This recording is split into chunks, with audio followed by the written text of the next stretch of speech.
Welcome to a world of thrills, a world of drama, of capes and tights, a world where death is a revolving door. Welcome to the Geek Matrix.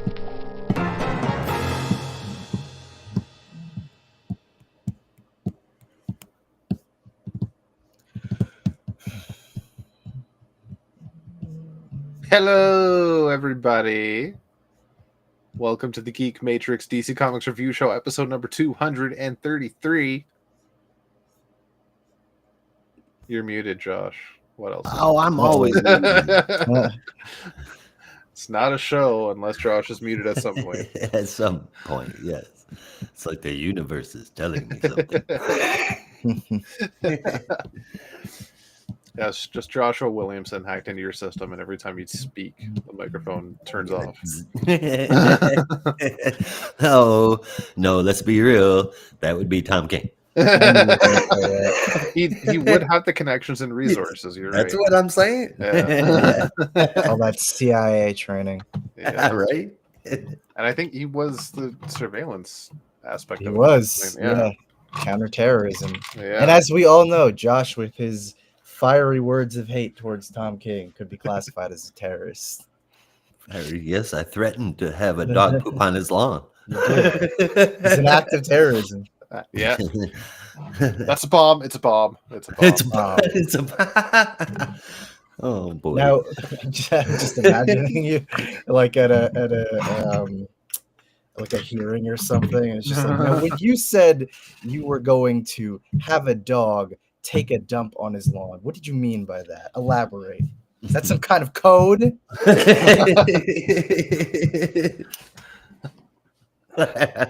Oh, Weirdest goodness. trial. Yeah. Oh man, I could see that happening. I don't want to, but I could see it. I don't want to see it. Yeah, I don't want to. If Yeah, it was I a can't. comedy, if it was a farce, I'd like to see it, but not reality. Oh, now all of a sudden I want a sit-down meeting with Matt Stone. Is Trey Parker not invited, or Trey Parker weirds me out. Write a new musical Yeah. called I Took a Dump on Tom King's Lawn and All I Got Was a Federal Hearing. Yes. love it? Write it, stamp it, sold. Yeah. I was thinking the other comic book guy, but you win. I'll email them and we'll see what we can. Actually, that is kind of a funny premise. Yeah, that's what I'm It's like saying. something that would be a South Park joke. Like I took a dump on the president's lawn and now I'm in Yeah. Guantanamo Bay. Yeah, right. You bastards!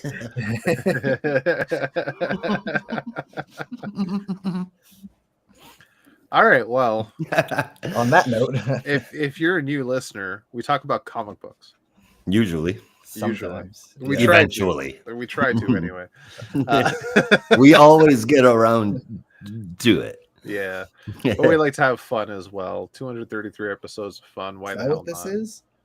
233 episodes, Yeah. official episodes. Yeah.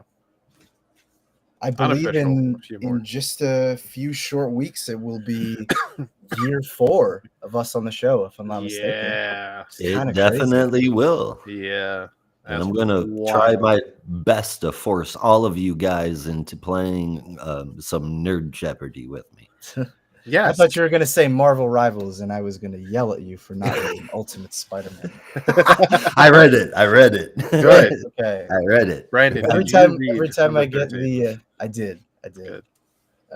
We will talk. Yeah, every time I get the notification on Steam that Josh is playing Marvel Rivals, it always pops into my head like I should message him and say, "Did you read Ultimate Please do. Spider-Man yet?"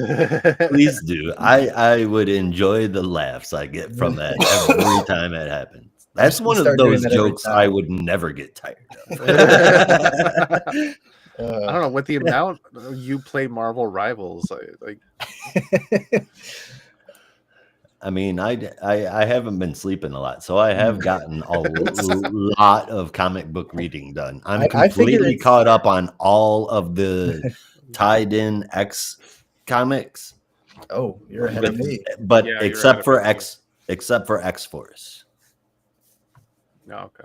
I haven't started X Force yet, but that's not connected at all. So No. As and far as I I'm can tell, the only two books that are really connected storyline wise is Uncanny and X-Men.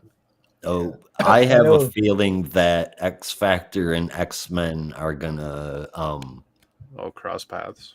I think that they're definitely gonna cross paths because Cyclops has mentioned Havoc more than once. Oh yeah. I wouldn't be surprised, but I know a Yeah. couple of them are definitely kind of doing their own thing. Like Exceptional X-Men is just very much in its own corner, and I don't Oh expect yes. there to be much crossover anytime soon.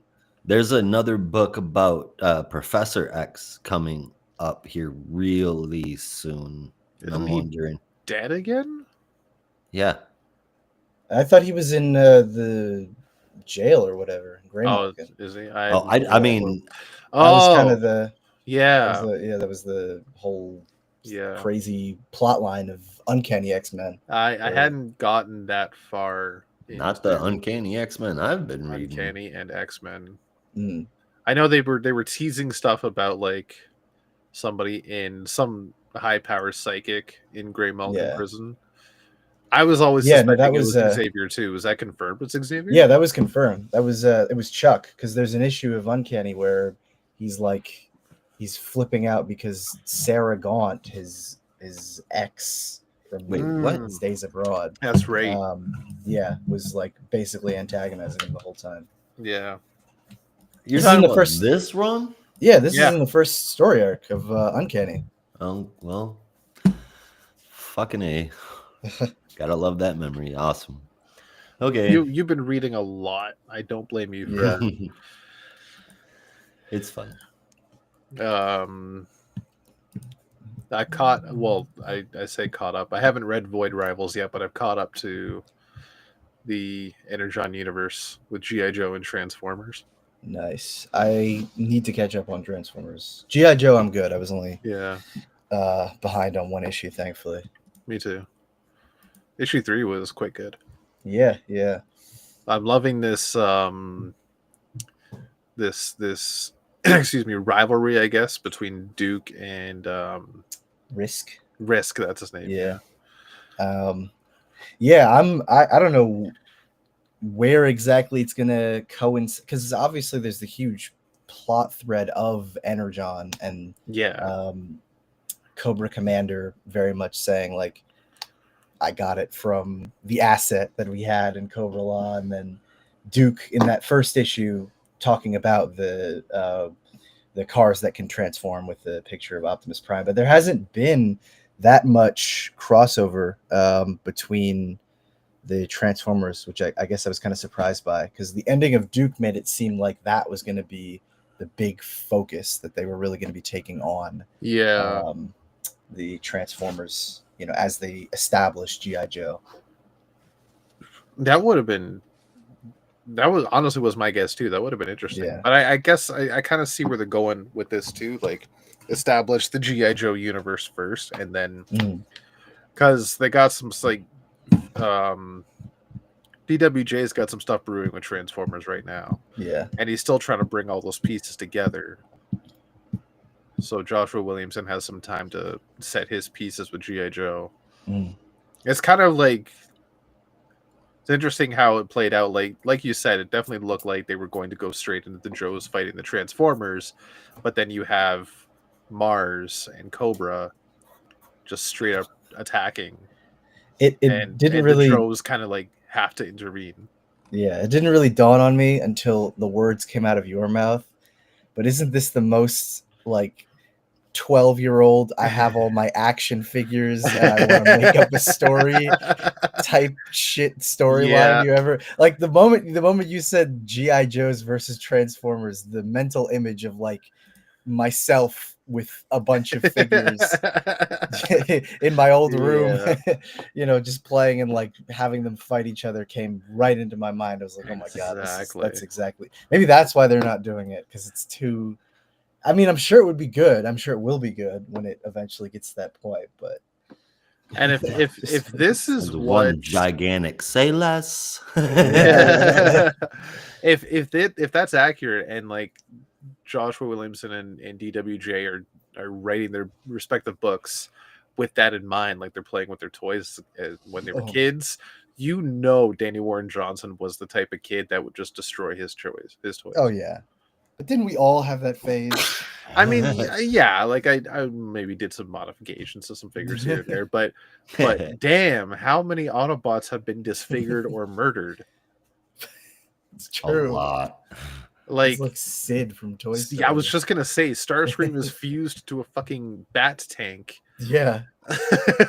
Which I think, is literally was a abomination toy from that first Toy Story.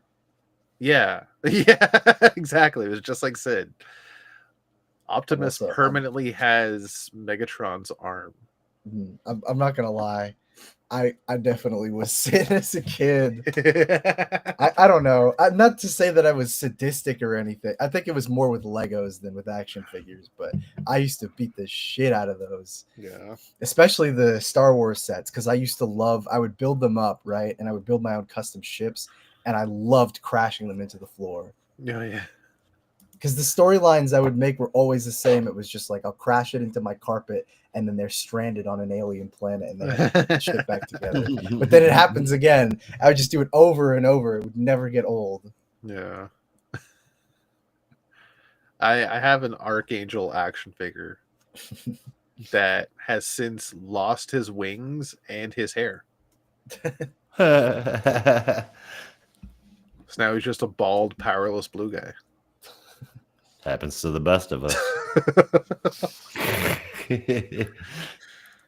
Yeah. What are you gonna do? Yeah, I'm not even gonna tell, because you haven't read the latest issue of Transformers, I think you said, right? So yeah, no, don't spoil anything. There's even more disfigurement coming. Oh, joy. Yeah. Yeah. It's finally something to look forward to. It almost makes you feel bad for these robots. Almost. Like if you think about them, Decepticons. Like, I mean, even the Autobots. Oh. If you think about like if these were people, if these were like flesh beings, this would be rated R and disturbing. True. This would make the Saw movies blush. Whoa. That amount of mutilation, yes. Yeah. But they're robots, so it's okay. Yeah. Okay. I don't have to get Xavier's secret then. I'm sorry. I'm still stuck on my last thing. I was looking it up. It's collecting X-Men from the Ashes Infinity Comics 1 through 6. I'm assuming I don't need to read that. Yeah, no. Good. Removing from shopping cart. Yeah.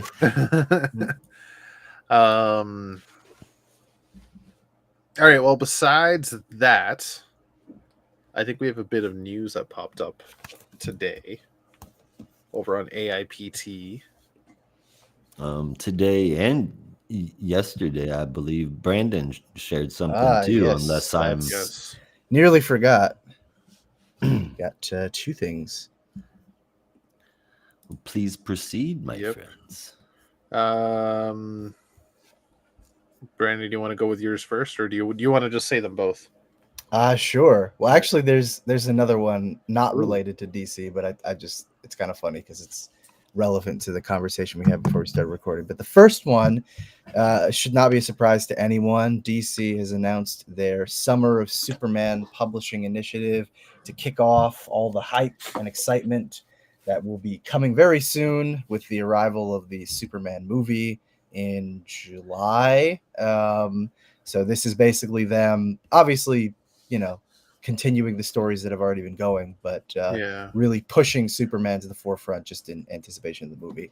And I have absolutely no problems with that. Nope. I So have excited. long been critical of movie synergy, just because I do think it can kind of derail the storylines that have already been going on. But more Superman is always a fucking good thing. I don't care what Yeah. anyone says. 'Cause I Like love there's Superman. movie synergy with storylines and there's movie Mm. synergy with just marketing. Yeah. And this is just this like let's is just celebrate Superman from yeah. end to end. This is James Gunn's influence. Like he said from the get-go when him and Peter Safran took over, he said like I want to integrate everything together. Like if we're making Movies, these comics, movies, video the games, comics need to cartoons, exist as everything. well, Yeah. right? And it's not necessarily that it's going to be the exact same universe as characters and storylines. It's going to be like we're making a Superman movie, so start pumping out Superman books. Put Batman on hold for a summer. Yeah. Or No, maybe there will be I mean interconnectedness. yeah, but I wanna just note one thing. Not so much like pumping out Superman. I know what you mean. Not so much pumping out Superman books because I don't think they want to create a glut. It's almost more No. like they want, because some of these books are already going, but they really want to push the books they have in addition Yeah. to putting out some new books like the Superman Unlimited book from Dan Slott and the special that I was just about to mention from the summer of Superman. But yeah, no, I completely agree with what you're saying, that this must be exactly what James Gunn was saying, and that we really want to like demonstrate like, hey, this is what's coming out from the actual DC comic side of things. So if you're excited about the movie, here's a bunch of books that are great and you should check them out. Yeah. But those include the Summer of Superman special #1, which will be coming out April 16th and will be written apparently by Dan Slott, Mark Waid, and Joshua Williamson. A story in 3 acts, all featuring the artwork of Jorge Jimenez, which is pretty awesome, as well as a slew of really great covers, just celebrating different eras of Superman and also dynamic moments of Superman. Superman 25, just continuing the ongoing Superman story, but is going to serve as kind of a prelude to the next big story arc that will be coming from Superman, and a book that looks to be a DC YA book. I can't really tell. Oh yeah. Superman's Good Guy Gang. Yeah, that's going to be a YA book. Yeah. Looks to be. As well as the Superman the World special, for anyone who remembers the Batman the World special from a couple years ago. This is basically doing the same thing, bringing in a bunch of international artists and writers to tell their own Superman stories. So lots of stuff to look forward to there. I, for one, am definitely pretty excited to see what the Summer of Superman special is going to contain. And hopefully there are more announcements coming soon. Because like I said, more Superman, always a good thing. Exactly. Despite being the flagship of DC, I think we can all agree that sometimes he definitely gets overshadowed by a certain Dark Knight. So Yeah. the more attention he gets, the better. Emphasis on shadow. Yeah, that was not an intentional pun, but I'm glad you picked up on it because I would not have. Yeah, it's gonna be good. It's gonna be really exciting. I do hope that it leads to bigger and better things for the Man of Steel. Agreed. Do you want to read the next one? Oh, yeah. This is just a short one, but I thought it was funny. Dynamite's continuing with their Hanna-Barbera classics and giving us a giant-sized Wacky Races one-shot, which I thought was pretty funny because I was like, first of all, I'm shocked anyone still remembers that show. I love that. Let alone me. I only remember it from Boomerang reruns. But ouch. Yeah, it was Carry not on. far. I mean, well, I don't know. I think it might have been after your time too, but because this is a show from like the 60s or something. Yeah, 60s, 70s. Anyway, but I saw it's basically just a big kind of celebration of the Wacky Races series, and it's gonna have Dick Dastardly and Penelope Pitstop, and hopefully some of the other characters too. I always like the Muttley. army guys, Muttley, and the army guys, and the cavemen with their Yeah. boulder car. I used to like do a spot on impression of Muttley every time, Yeah. because we had in Canada we had Teletoon, right? Was like another. It was like the Canadian version of Cartoon Network. You say that as if Teletoon didn't import a shit ton of Oh no, it cartoons did. into the That's what I mean. States. Like it's the Canadian version of Cartoon Network. Yeah. But they had I can't remember if it was like a sister channel or if it was just like a block that they called Teletoon Retro, which Yeah. was all the classic cartoons, and they Oh, would gotcha. play that for like an extended period of time. So I watched a shit ton of wacky races every time Teletoon Retro was around, and I fell in love with that show. It's so stupid and Yeah. fun. It's Hanna-Barbera fun with Looney Tunes antics and colorful characters, and you can't go wrong. Yeah, and it always surprised me that it was exactly what it was. It was just a racing show. Mm-hmm. It's not even really a plot to any of them. They just kind of race and their antics. Yeah. Dirk Dastardly always had a car that turned into a helicopter. Yeah. And then somebody would find a way to blow it down. it was perfect. Yeah, that was a great fucking show. Yeah. But no, that excites me. That's really exciting. Yeah, I like I said, I hope they keep going all in with these the cartoon reimaginings in comic form. Like I know they were doing that a while ago with the when DC was doing the crossovers with the Looney Tunes characters, which I'm still sad that they stopped because those were really fun. They were. But yeah, sorry, what were we gonna say? Who's doing that book? This is Ivan Cohen, Mariano Benitez, and Nick Capone, and it's coming out from Dynamite. Okay. I'll send the announcement. Right on. Arts looks really great, though. Yeah, I gotta have to look that up. Do you want to take on the other bit of news that I shared, and then I'll get into our discussion topic? You can go ahead. Don't let me steal the spotlight. I mean, I got a discussion topic to bring up. Sure, yeah, I can breeze through this one fairly quickly.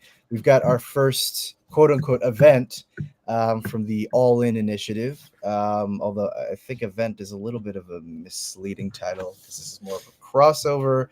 But nonetheless, this is an event or crossover titled We Are Yesterday, which will take place across 3 titles, all written by Mark Waid: Batman, Superman, World's Finest, Justice League Unlimited, and the Batman, Superman, World's Finest 2025 annual.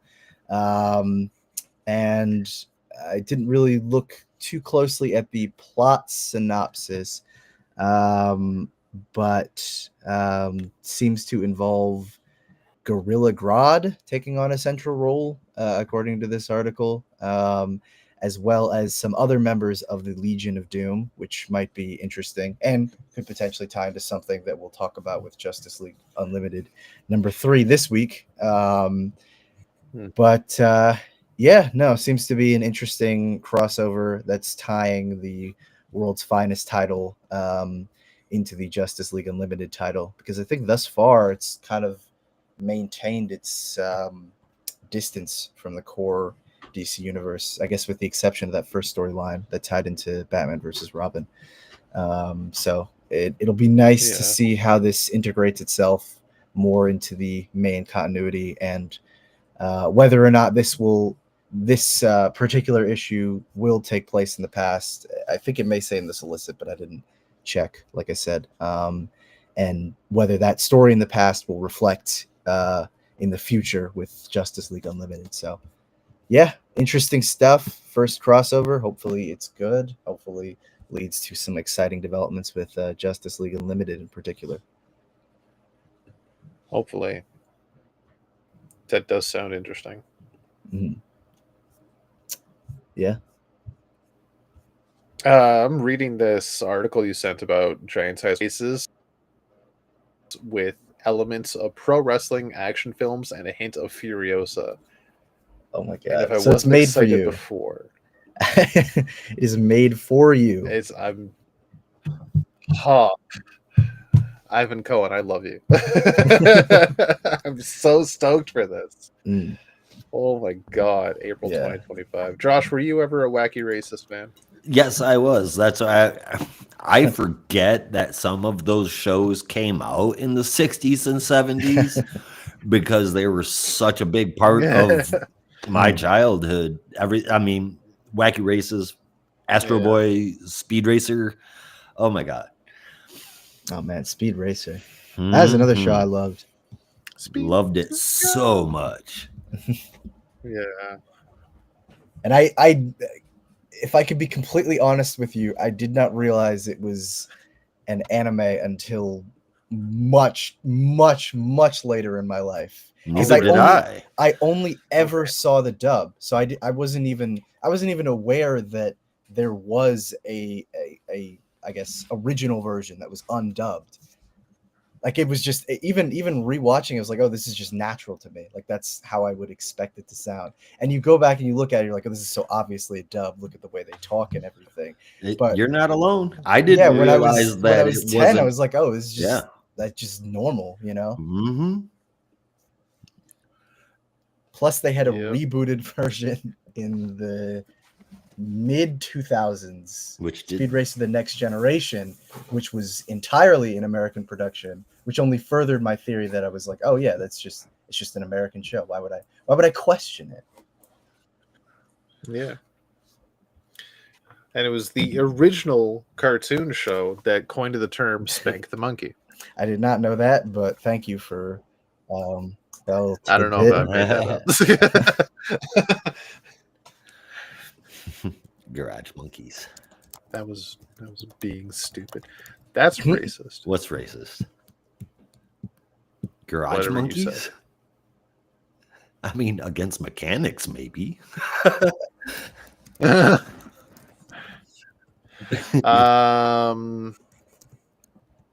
Gotta wish Isaiah was here right now. 'Cause you know what he'd What say. what do you mean, you people? Oh, he's hilarious. He is.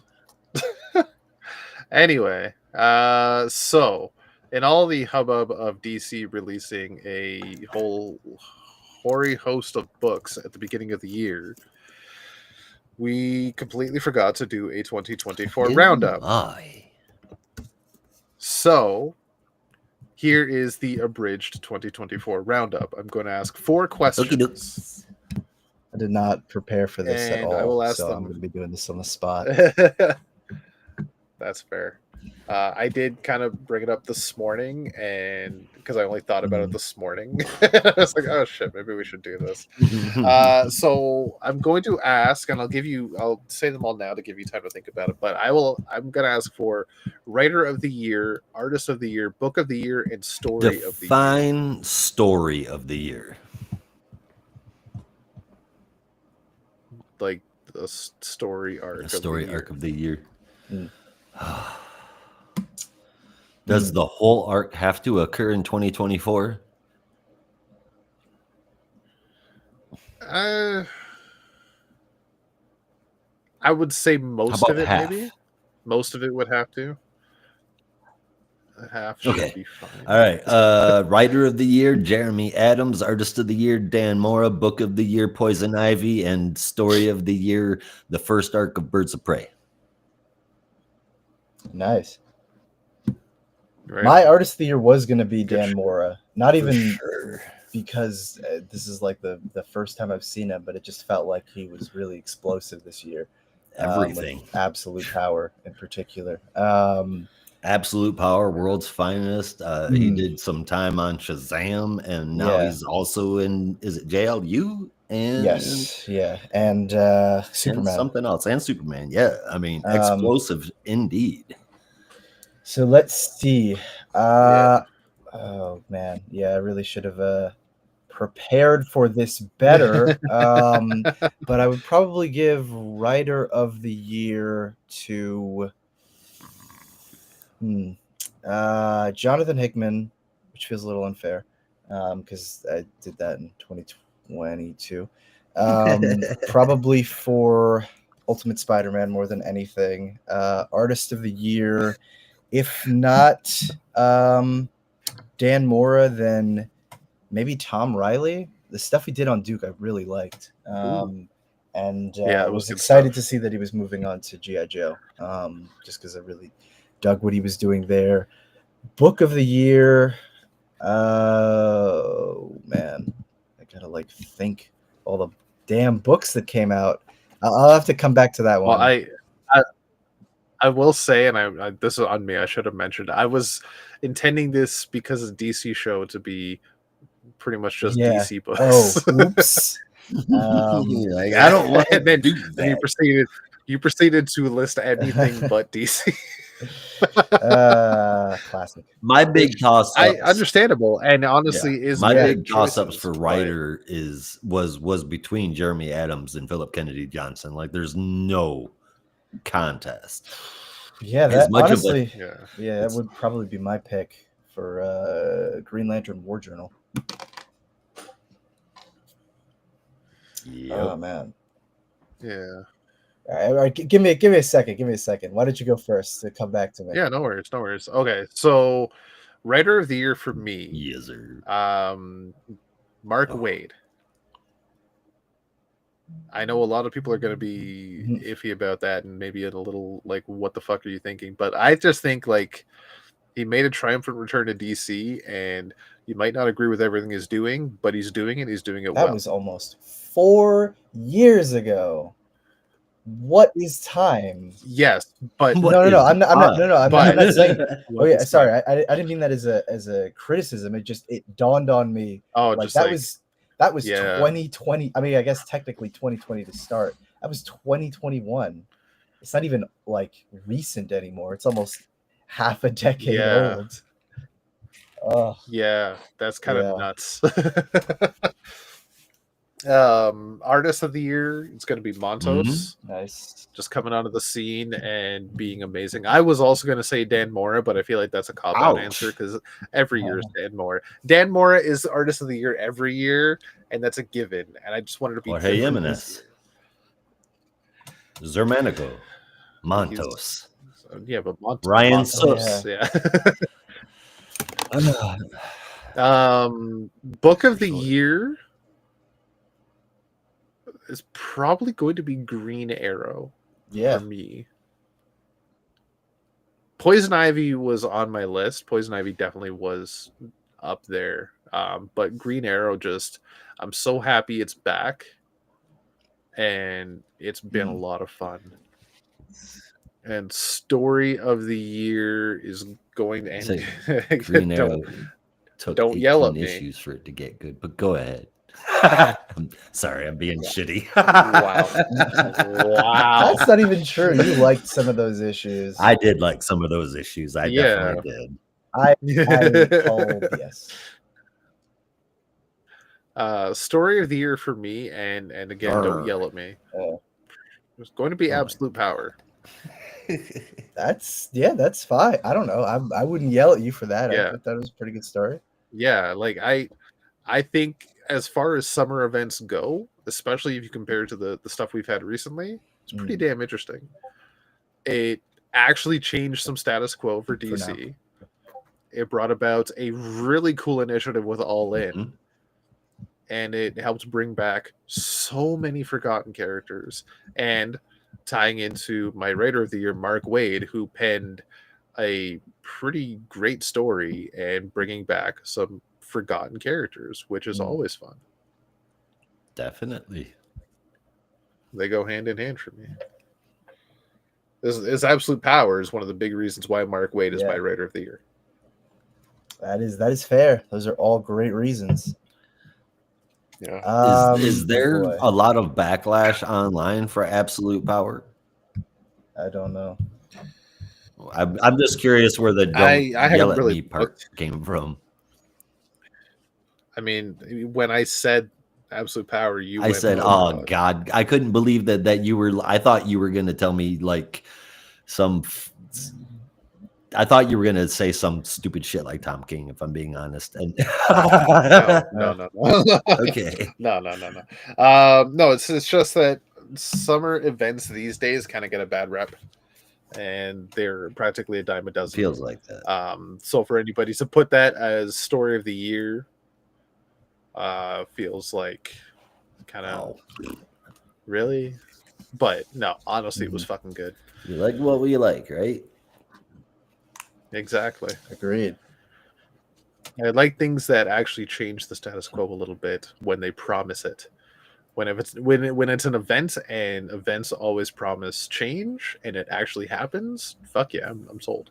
Yeah, it's sticking to that change that seems to be the problem, but still young. Yeah, So I mean, so far, not all the change Yeah. is sticking, but you can't expect all of it to stick. But some of it has stuck.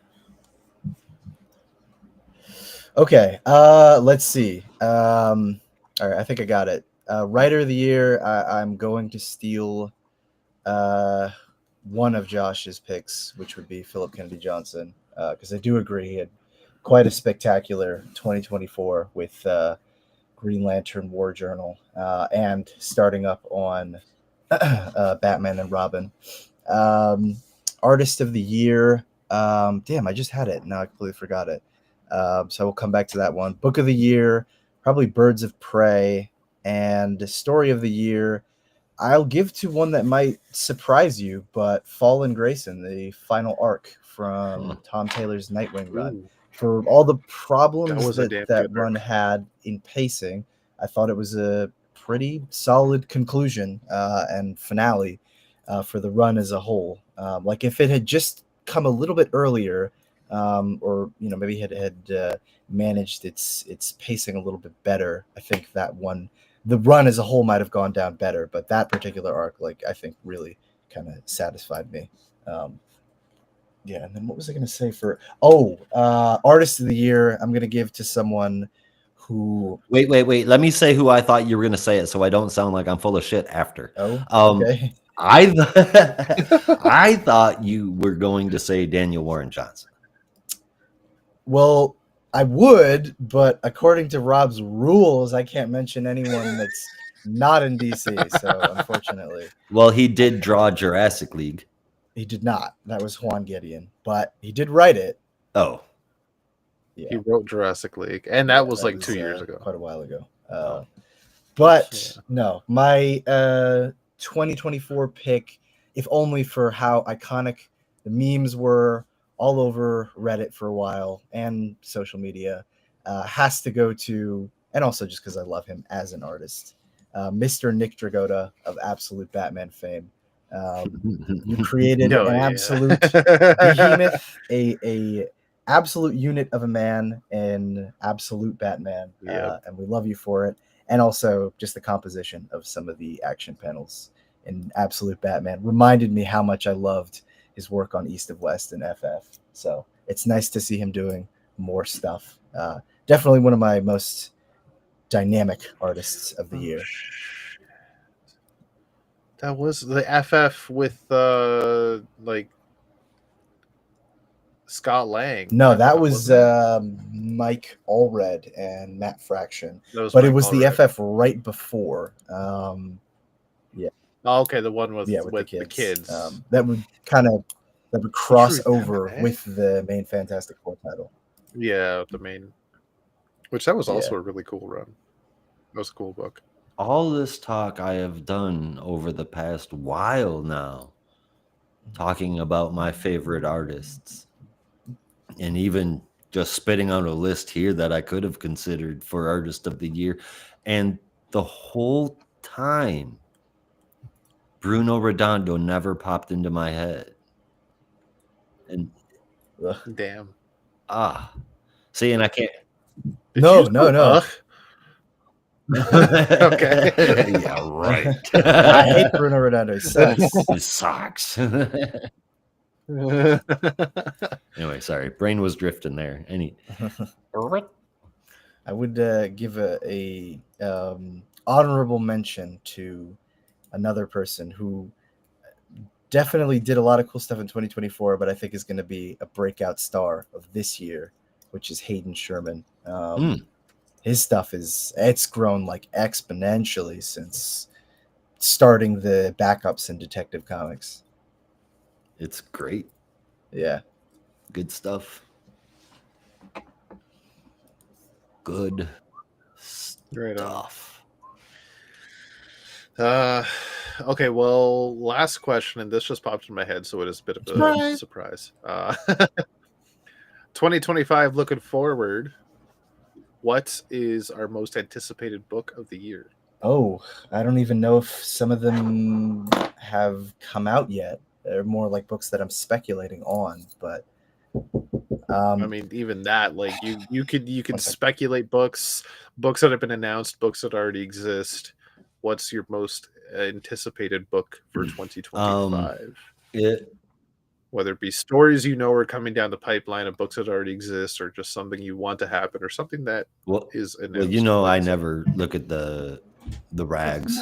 I never no. I never read the solicits or what's coming up more than a week or two ahead of time. But I can tell you what I want. And what I honestly am looking the most forward to. And this is why ultimately I chose Jeremy Adams over Philip Kennedy Johnson for my writer of the year. And that's because Green Lantern, I honestly don't know what's coming. I have no fucking clue. All I know is that I want to read it.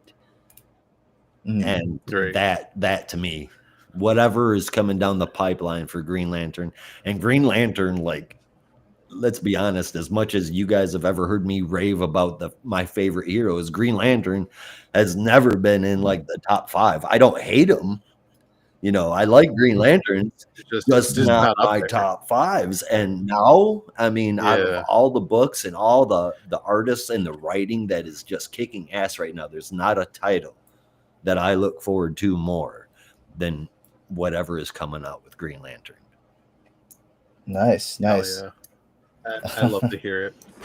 Yeah, I am looking forward to some things, but I hope that there are some improvements from previous season. But that's just my personal opinion. I would say the 2 DC books that I'm most looking forward to are definitely the upcoming Zatanna series from Jamal Campbell and Absolute Martian Manhunter, just because conceptually that book is going to be off the wall, and I'm so excited for it. Oh God, yeah. A Martian. Who's writing Dennis that again? Camp, who's doing the Ultimates right now. Right. Yeah. Is he good? Yeah. I have been sleeping on Dennis Camp. I remember when does he know? I wish. I think he's married though. I remember when 20th Century Men came out, and it was like one of those books I saw on the image list. It's like, yeah, whatever. I don't know this guy. Fuck it, who cares? And now I'm like, damn, I really should have. Why did I not give that book a chance? It would have been awesome. So, yeah, he's pretty good.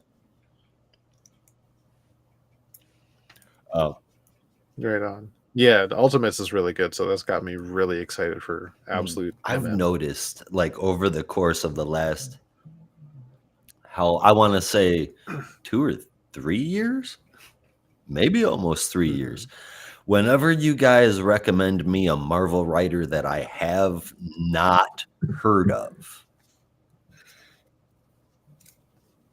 it's awesome. Yeah. But if it's with the exception of Jonathan Hickman. Because usually you had heard of him, or because well, with the exception of Jonathan Hickman, Marvel writers that I do know, I'm knowing mostly because I don't like them. Right. But you guys kicked me open to for example, Jed McKay. I had no idea who the hell that guy was, and man, I loved his Moon Knight and I didn't read all of it, and I need to get back into it, but his Moon Knight and his Doctor Strange were just awesome. So what was this guy's name again from the Ultimate? Dennis Camp, Dennis Camp. Deniz. But yeah, the Ultimates that's like my second favorite book right now after Ultimate Spider-Man. I think it's awesome. Conceptually, doing a lot of really cool things too. Like unlike any take on the Ultimates I've ever seen. Well, maybe it's not entirely. Honestly, no, yeah, I would say there are elements of the original Ultimates that remain. Definitely the political commentary, but its approach is way more different than any other Ultimate books I've read. it's way better. And not to say that the old Ultimates books were bad, but like in comparison, I don't know about that because the first original Ultimate series that first one for all the flack it gets, there is a brilliance to that one, and then there is the briefly lived Ultimate series by Jonathan Hickman that had so much potential, but ultimately got cut short just because the sales weren't good. But this run kind of reminds me of that one. It's not swinging quite as big, but it definitely has that ambition, and maybe that's why I like it so much. I don't know. There's a lot of things jump to like into number one without having to know all of the stuff that happened before. I mean, you do kind of need some context for what happened in Ultimate Invasion because it does kind of describe like why the world is the way it is. But that's the same with like with the Ultimates. Basically, Reed Richards was an evil dickhead and fucked everybody around, and right now he's kind of out of the way, but he's coming back, and Iron Man is the man behind the curtain pulling everything together. Sort of, yeah. Okay, so I can jump in now. The first issue does kind of a decent job of basically saying like this is the project, here's what we're trying to achieve, or I almost called him Iron Lad. What Tony is basically trying to achieve within the 18 months before the Maker emerges from the city. Did Malice come from this as well? Or is that just something that Rivals invented? No. Yeah, no, that's a different thing, I think. Yeah. It's not something that Rivals invented, but it is completely different. I don't remember what it's from, but I know I've seen it before. I didn't know if like Reed and Sue were still just like a super evil couple or what. No. The original Ultimate Sue eventually became a S.H.I.E.L.D. agent and started dating Ben Grimm. Okay. Of course, by that point, Ben Grimm had lost his rocky outer shell and became Wonder Man. What? Yeah, some crazy shit happened after Ultimate. Yes. You like is where most people tapped out. What the fuck? Johnny Storm left his family behind, dyed his hair black, and moved in with Peter Parker. Which I still really like that. That's one aspect that I enjoy. Yeah, that was actually kind of cool.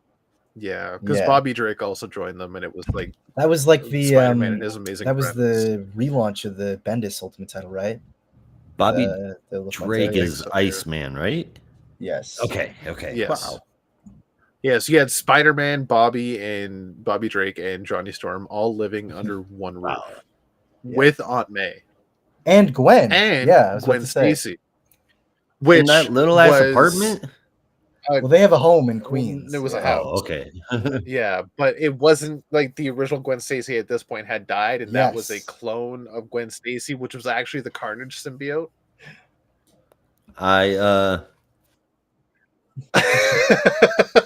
It sounds more confusing than I'm out. That's why I stopped reading X-Men in the 90s. But I mean, it was way better than the Ultimate Spider-Man run. I think most people can agree is the best that the original Ultimate line had to offer. Maybe not so much with the relaunch death series, of Peter Parker still makes me cry. and is also impossible to fucking find to this day. I don't know why. Oh shit! Did they ever? They must They have released a did, trade and for it though, right? was like, It's I still don't hard know. to It's find. just been notoriously out of print or something. But like every time I tried to find it, it was like $100 or something for trade. Wow. Damn. That's kind of nuts. Jesus. Well, I mean, like, technically illegal and whatnot, but if you want to reread it, I can dig up the issues my dad had and I can send you pictures of the pages. Thank you. Yeah. Now, Josh, if you have never read that era of Ultimate Spider-Man, at the very least, read you the talking Death about of Ultimate Spider-Man. When Miles Morales came around? This is right before Yeah. that. Yeah, but like Oh, just okay. before. I did leads not into read that. before When that. he- I when read Peter Parker- what Bendis did Okay. with Miles Morales, and that was the last thing that I ever Okay. enjoyed from Bendis. Yeah. That was Okay. good. No, this is like just before. This was like the precursor to Miles becoming okay. Spider-Man.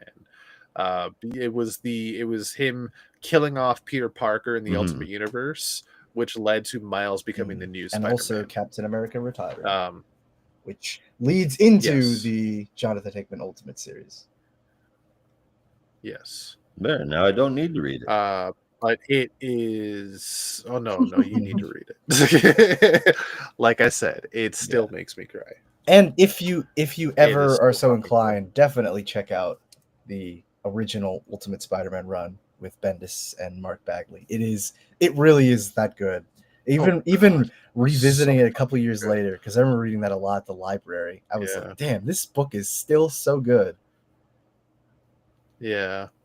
I still have images of the first appearance of the demon version of shit. Green Goblin, That's awesome. Ultimate Green Damn Goblin, it. like Yeah. burned into my head, like just like like issue 4 or something like Yeah. that when he first transformed into the Green Goblin. Just like, oh my god! I just realized that today is the 23rd.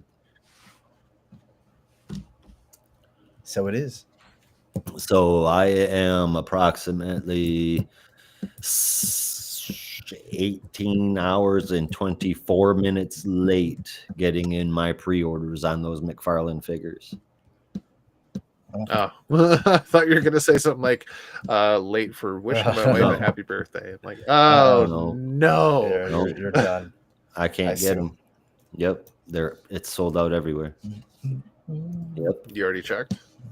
yep. Fuck. God damn it. Well, shit. I wanted that Power Girl bad too. I wanted that Power Girl, and I wanted to order a Guy Gardner just in case you couldn't get yours.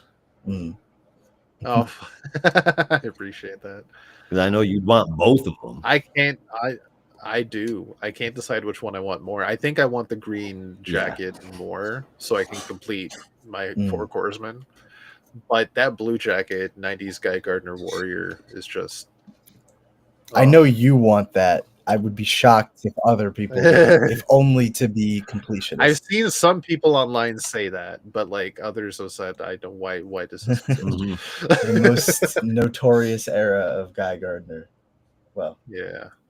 I am genuinely surprised it wasn't a Red Lantern version, but at the same time, I'm not against Guy Gardner Warrior. Which is a shame, because that would have been a great figure. I don't love the goatee look, but I do like the costume. No, that's true. No, you get Red Lantern Guy Gardner before he had the weird ass goatee. I mean, I feel like it was a missed opportunity because as cool as Warrior Guy Gardner is, there's so few villains. Yeah, he could have easily been. I mean, just it matches colors at least for the. You know what I mean? I mean, use your head a little bit. Now that I think about it, I feel like we kind of got off easy with the Guy Gardner Warrior figure that we got because it could have been much worse. That's very fucking. It could have been that alien design from the late 90s. And you know what I'm talking about. Here, I was gonna say I wouldn't mind.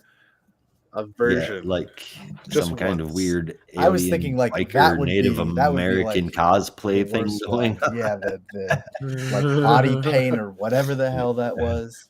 I can't even remember the name of the alien race No he one shared DNA can. with. I think Jeff Johns only remembered so he could retcon it in Green Lantern Rebirth. Or maybe not retcon it, but literally write the DNA out of his body.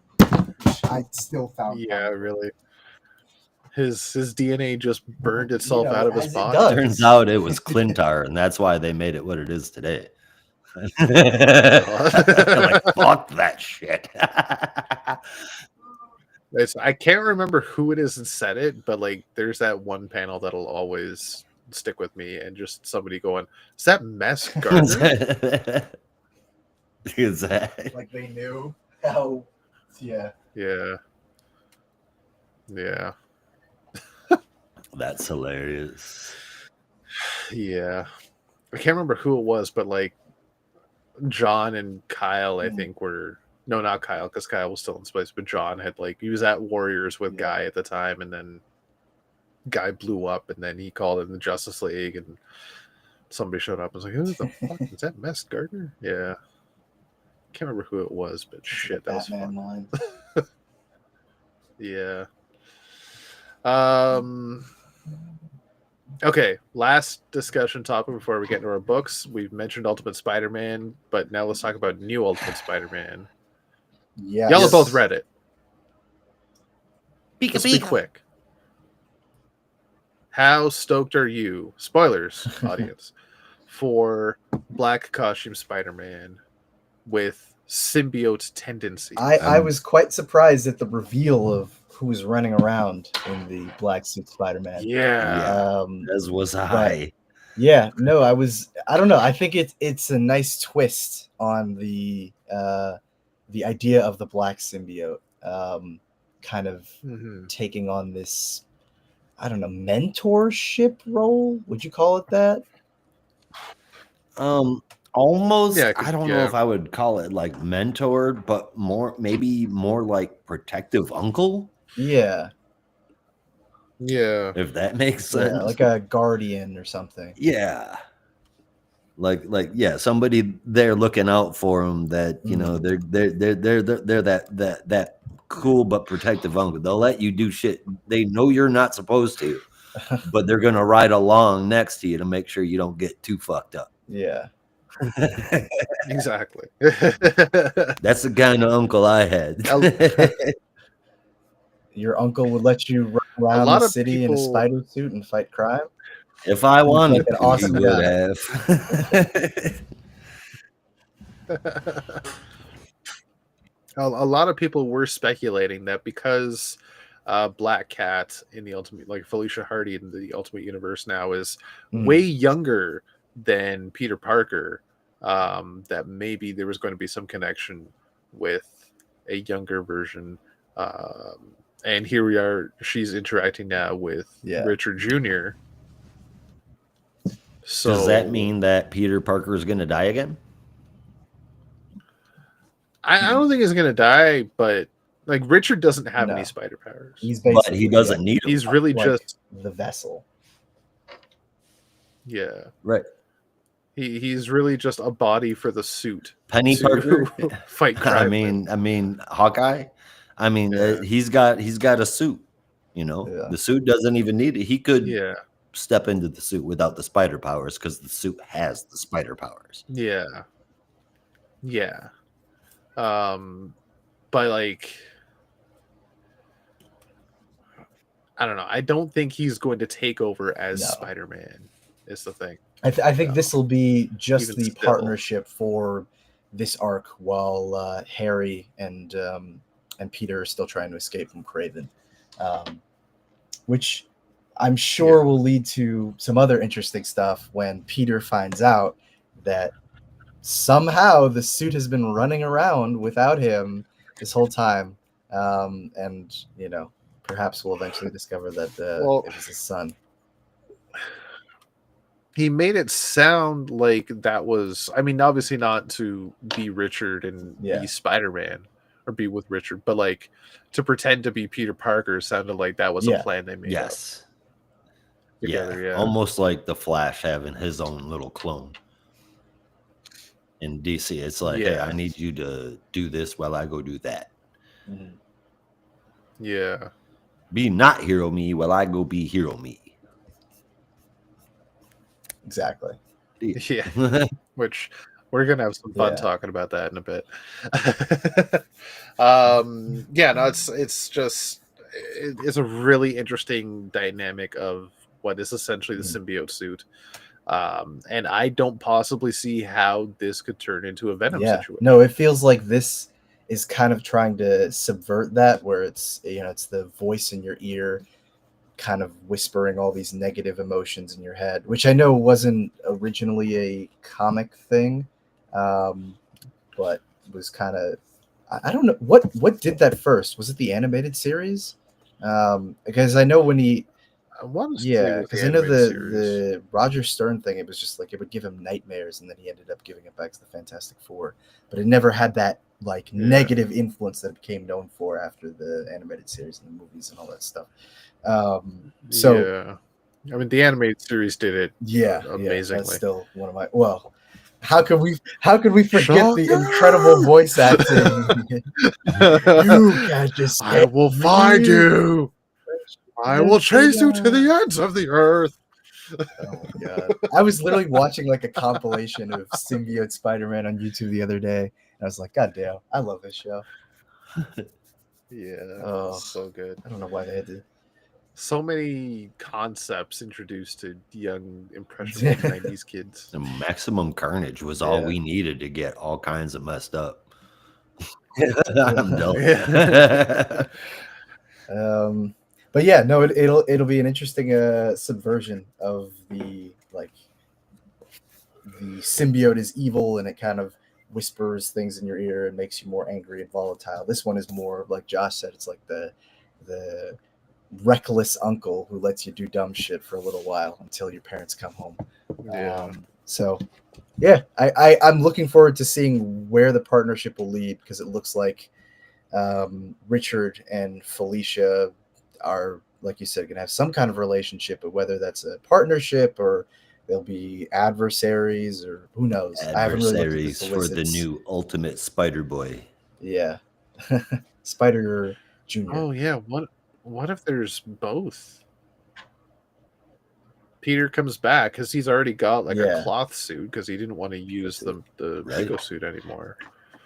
So he's got a red and blue cloth suit he can use. There's also a spider armor ready to go. And there's a regular Spider-Boy title in Marvel right now, so Ultimate Spider-Boy kind of can happen. Yeah. I can see that, but you got red suit Spidey, black costume Spidey, and then if Harry wants to be a Spider-Man, he could be Iron Spider. I definitely think Pete is not going to let his son run around the city dressed like Spider-Man, but I don't think that if Richard really gets into it, because it seems like he was kind of anxious about it towards the end of this issue, but if he's really like, yeah, I like being Spider-Man, like this is kind of awesome, I could see him being like, okay, Dad, I won't put on the suit, wink. Yeah. I was almost thinking, because I mean his son he's got that it reminds me of Peter, where it's like he you know, he's not the kind of character that knows how to quit. So I could almost see him going, Dad, like I can go out with you or I can sneak out without you. What do you want to do? Interesting. Yeah, I can see that too. Yeah, I like that idea. Yeah, like it's I'm gonna be Spider-Man one way or the other. You have to choose whether I'm gonna do it. Richard, with your I'm Spider-Man. Spider-Man. No, Dad, you're Spider-Boy. Spider-Man.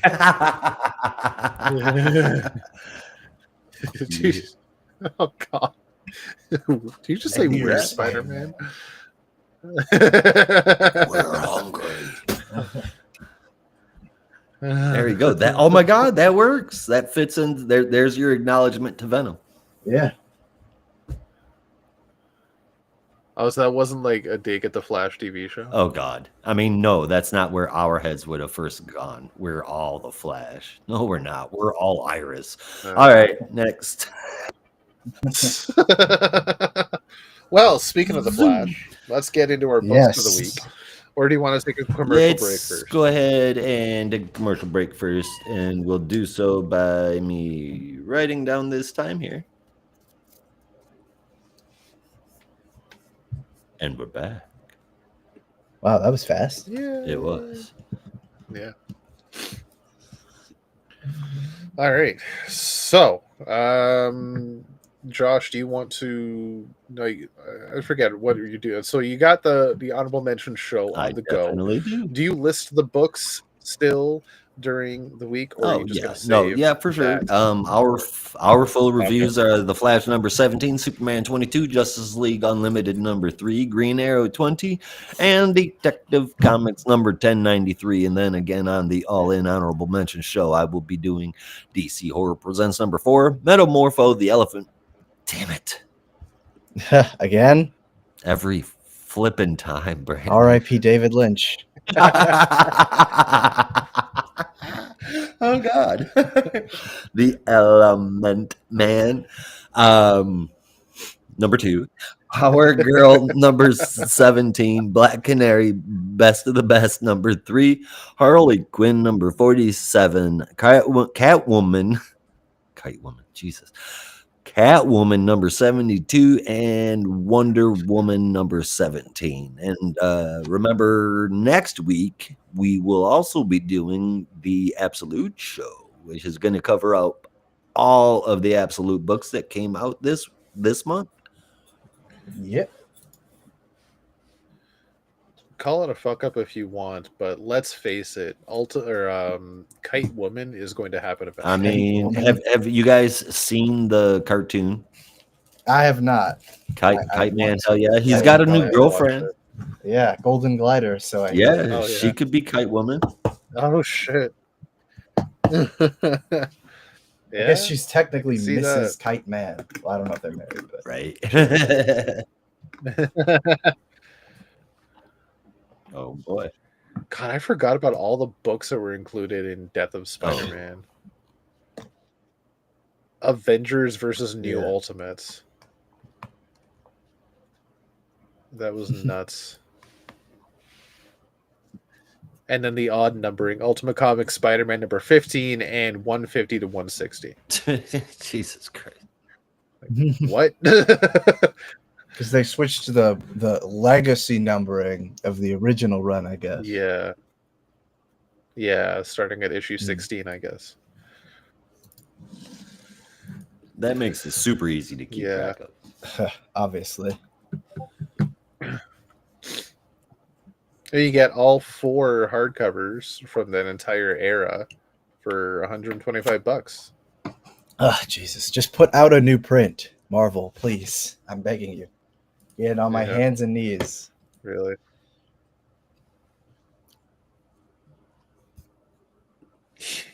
Really? Come on. It's What? been like 15 years. Jesus, it has, hasn't it? Feels like yesterday I was reading that book. Well, you know what book I did read yesterday? The Flash. Zoom. Yes. Oh, Yeah. right. Shall we get into the Flash? Shall we flash into the Flash?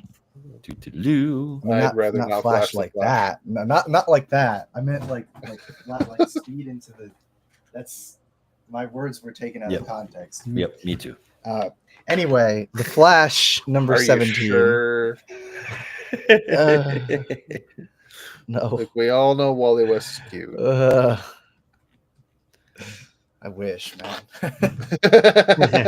I wish. Anyway, The Flash number 17, written by Mr. Simon Spurrier, with art from Vasco Georgiev, colors from Matt Herms, and letters from Hassan Otsman Elhau, and another, stellar cover from Mike Del Mundo.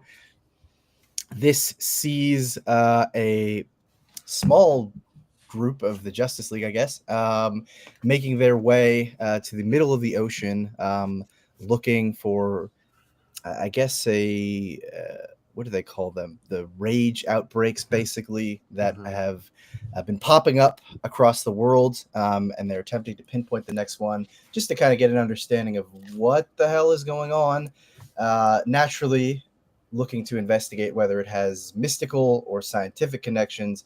They have Dr. Occult and I almost called him Inspector Spacetime from Pilgrim. Inspector Pilgrim. I need to stop watching Community. Anyway, Inspector Pilgrim to investigate what's going on, making some very funny jokes about how there are people like You're not them. wrong. He is still technically Inspector Spacetime. Yeah, he very much, he's the embodiment of Inspector Spacetime. Yeah. Just different name. But anyway, they are trying to get to the bottom of what's going on. Meanwhile, Wally's having yet another rage freak out that he is not able to control, and is kind of trying to understand why that's happening. But we cut back to Skartaris, where the other Wally is still dealing with his headaches, as he can feel the emotions of his other. And they're following Warlord back to his floating sky base, where they're, I guess, just going to kind of check in and see what's going on.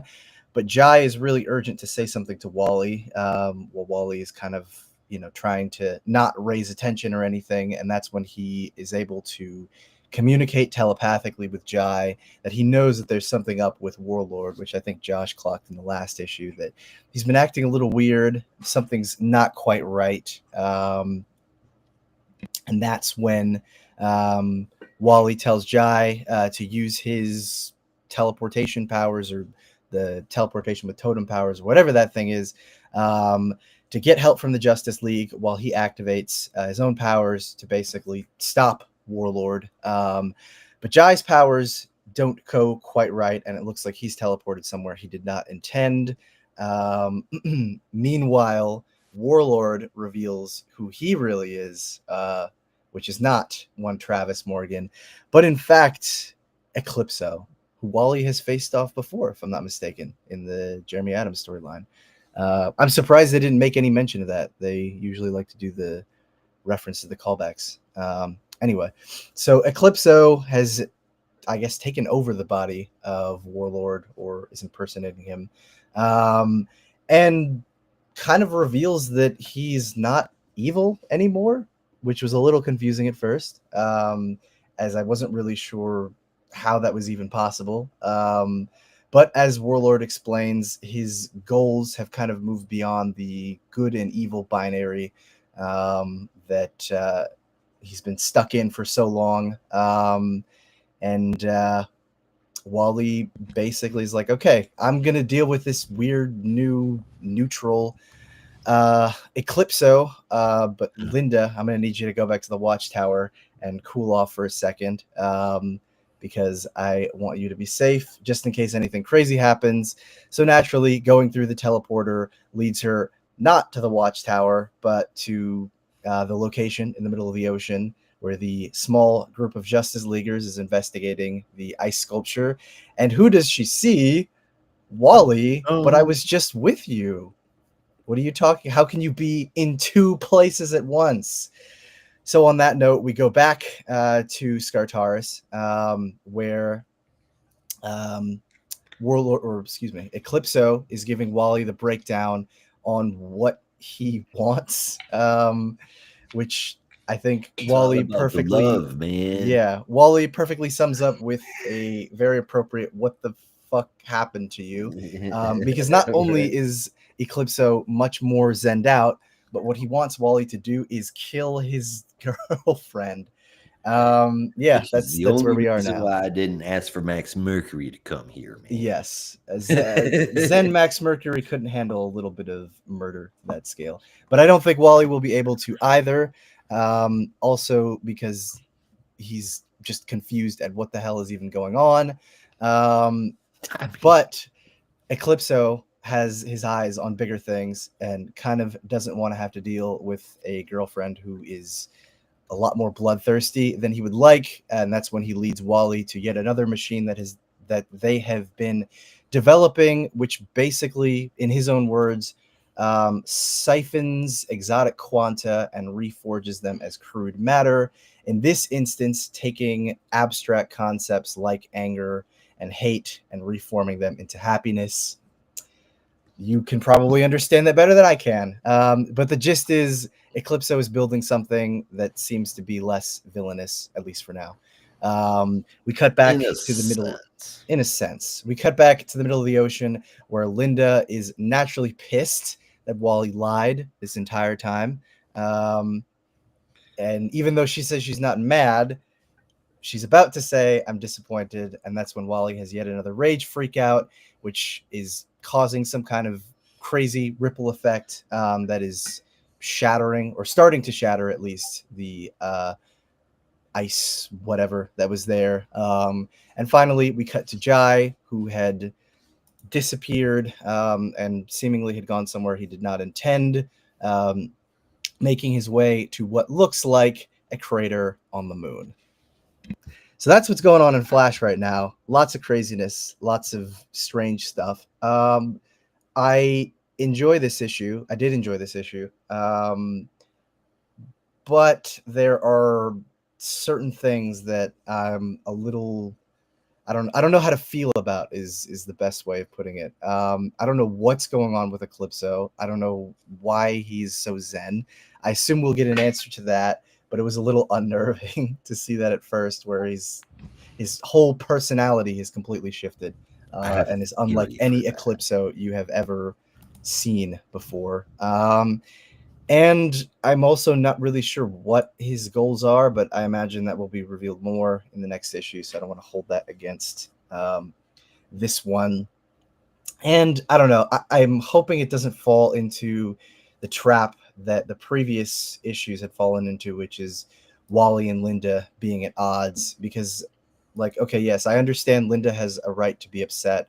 Wally did lie, and it was deceptive. But I thought the whole point of the previous 13, 14 issues of that first arc was that they had kind of worked past this whole, like, I'm mad at you for not telling me things or whatever. I didn't really want to see the whole Wally and Linda fighting trope again, because it just, like, I didn't like it the first time, and I don't like it here either. So I'm hoping that doesn't linger and that doesn't bleed into subsequent arcs of, why didn't you tell me about the cloning thing? Because I really would just get quite tired of it. But like I said, I for the most part enjoy the issue, and the art is really great in some places. So I will give this one a 7.75 out of 10. All right. I myself, I was really confusing, thinking that we were about to get a good Eclipso or a good Gaia Eclipso. Definitely something different. However, I do have a bit of a theory. I mean, he zaps Wally, and when we see Wally lying on the floor, Wally now has a smile on his face. I feel like Eclipso... Kirk was explaining to me the relationship that Apocalypse has with the X-Men, and about how it's like a protective, loving thing, even though he goes about it in the most fucked up way possible. And if Eclipso truly has had a change of heart, that exact kind of action would be what I would expect from him. So he's like maybe trying to eradicate anger, changing it into happiness by zapping people with it and just putting them into a state of happiness. Interesting. There's an episode of Jimmy Neutron like that. There is. I did not. Sorry, it was the first thing that came to my mind. Oh man. But if I'm right or not, so far I'm really enjoying this. It's been interesting and it easily keeps my attention without knowing what's coming around the corner. And every time it's like things just start to even out, something else shows up and you're like, what the fuck? I've liked it so far. The story beats, everything, the pacing, the art, it's all pretty good to me. And the progression through this story, where, like I said, one mystery gets answered and another one is right there, it's handled really well. The art is too. I'm still all aboard the Flash. I gave it an 8 out of 10. Nice. Okay. Rob boy. hates this shit. It's too it's timey-wimey bullshit. I like Doctor Who, but this is This ain't no Doctor ridiculous. Who. no. No, It ain't Inspector Spacetime. yeah, it's no Inspector Spacetime. There's parts I like, there's parts I don't like. I'm not a fan of this new version of Eclipso because being the basically entity for chaos and darkness, all of a sudden he's like, nah, fuck that. I'm all about joy and happiness. Like, what? Even the weird fucking explanation, just like last issue, Cy Superior, you made a joke at our expense and wrote that. I thought we were done with this like weird crap. Yeah. And no, we're clearly not. Yay. I mean, there's weird and there's confusing, and sometimes this falls into the confusing. Yeah, section. Like, this is very what the fuck is confusing. happening? I mean, I And- think I wrapped my head around what he was trying to get Eclipso to explain. Yeah. I just don't understand why. Why what? Why he felt the need to make Eclipso do this. It just doesn't make sense to me. I don't like it. Everything else, entertaining, enjoyable, fun, fascinating. Mm. You know, that was fun. I didn't think about it at the time, and I'd have to go back and reread the issue to make sure it's not like just a nitpick. But thinking about it now, like, okay, so Wally told Jai to teleport out of there to safety to his Mhm. sister, but didn't say grab your mom and baby brother at the same time. Yeah. Sounds That's like funny, I another didn't think about classic that. WES outbreak to me. I mean, I don't want Wally to be one of those, but Yeah. Yeah, no, it's hit or miss this issue for me. And I was also really excited to see Warlord, but it's just a fucking cop out. And I can't help but feel like that flying Scarterra space is just an avenue to sell toys. I would totally buy a flying Scartara space. Yeah. See, it's already working. Or at least at 6:35 p.m. I'd bitch that I didn't pre-order it. yeah. I'm so disappointed. You don't even know. I'm sure you'll find a way to get it. Not getting a pre-order is not the be all end all. Like part of it is you the hunt. lie. It is You the can. Don't Good. remember the You last can time I get it. pre-ordered a figure and look at all the shit I have. Yeah, you can get it eventually. I- I didn't like I pre-order showed it. eventually. I in- still can't Within find most of them. 2 weeks, I found both versions of Simon Bez. Within 2 I- weeks. I've never seen the wild. the I've never seen the new Cassandra Cain. I've never seen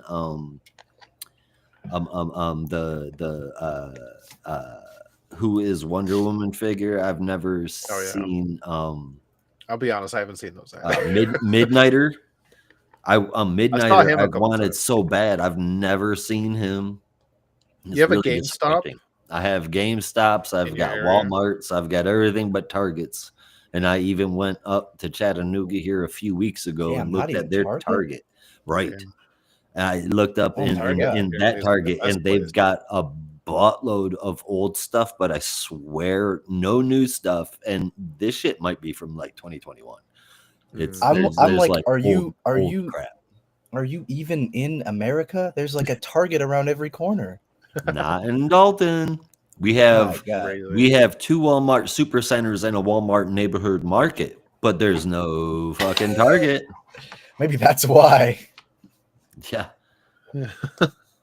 NASCAR Bud Light and Skull. Oh, Oh. jeez. You need Target's to get out of too the cell. bougie. Target's too Target's too bougie for bougie. Dalton, Georgia. What? The Said no one ever. I know, Yeah, you ain't been to the Dalton, day Georgia. Target was considered bougie is the day pigs fly. But 100%, it's too My bougie God. for Dalton, Georgia. Bougie for Dalton. my God, It's the birthplace of people of Walmart. Yeah, it could be. Well, I want to say it might be the stepbrother. Something tells me that was probably Florida. Yeah, But, yeah, I can definitely see Florida. uh-huh. Okay, as for Flash number 17, I'm gonna give it a tentative 7. I thought you were gonna say 6. I just about I shit myself. Nearly fucking said 6.5, but I'm giving it the benefit of the doubt. There were stuff I enjoyed and I had fun reading it at times, so it's getting a tentative 7. Okay.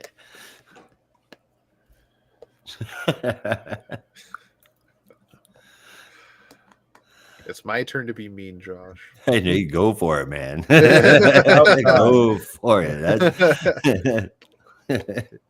You just not been quite a fan of what the I honestly, have you ever read a Cy Spurrier book that you've enjoyed? Yes. Because maybe Yeah, you just no, I don't have. like his writing. Oh, really? I've enjoyed Cy Spurrier in the past. In fact, I even defended him to Reddit comments which were complaining about the Flash book.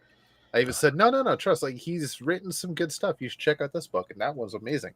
But this is garbage. Fair enough. I will say his, with the exception of Hellblazer, his DC stuff has been a little disappointing. Yeah. And this Kinda isn't even mind just it, the but Flash. Hellblazer is just Like, I remember when he did that 3-issue arc for Justice League. There were a lot of people complaining about that one. I actually liked that story. Mhm. Which one was that? I don't remember. Ooh, that was like Justice League 48 to 50. I can barely remember the actual story, but it had something to do with they had to like defend some planet that was at war or something like that. It's been a while. I can remember all the aspects of the creative team, They got involved in but I it. can't remember Yeah. the story. Yeah, and then they got kind of fucked over Yeah.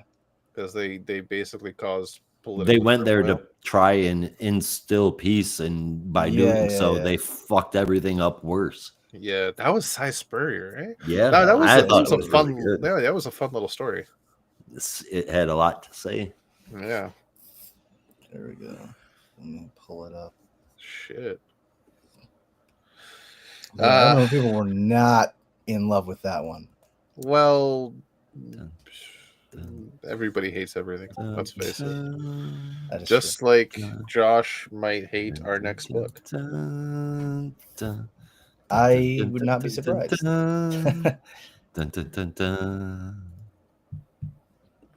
I'm not sure what you're trying to That's say, why I but don't remember, because this was the Bendis era of Justice League, and I kind of just this tuned it is out. like right before, believe it or not. This is Oh, this is right like before? this is like yeah, right no, before. this was You- right after. No, dude, you want to Snyder. feel old? This is like right before Death Metal, which Oh was my fucking gosh. almost 5 years ago. Yeah. That's wild. Yeah. Because death metal, well, metal is what knowing that was going to kick off Wait. is what told me to start doing the Wait, was it? podcast. Not Yeah, not the original metal. That was 2017. This is Death Metal. Death Metal. Yeah, that's what I'm. Yeah. Yeah. So wait, what?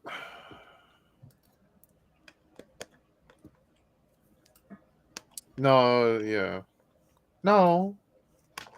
I'm trying to remember the timeline now because okay, so Scott Snyder was writing Justice League, this run of Justice League, this numbering, Correct. and that whole thing eventually led into Death Metal. So like when he left the book, the Justice League had walked through. No, that was Metal. So all of They these had walked stories into were some door, no. They did. and And then that was it. And then yeah, Cy that Spurrier took over for Narc. yeah. Well, so Okay. that was like I remember that. a teaser, Yeah. but no one really knew what happened. And in the time between issue 39, which I think was the end of Scott Snyder's run, and whenever the Justice League Doom Metal tie-in Yeah. started, I think it was like issue 51 or 52, they had a couple fill-in writers. And the first one was Robert Venditti. The next one was Simon Spurrier, and then it went into death metal. But we Right. didn't like they never revealed what happened to the Justice League after they went into the fucking Quintessence's portal or whatever until death metal Yeah. started. I remember that. And everybody was like, Yeah. what the fuck happened? What? Yeah. Because you read that first issue and you're like, what? Yeah. Why are we in Mad Max? I thought they went through a door.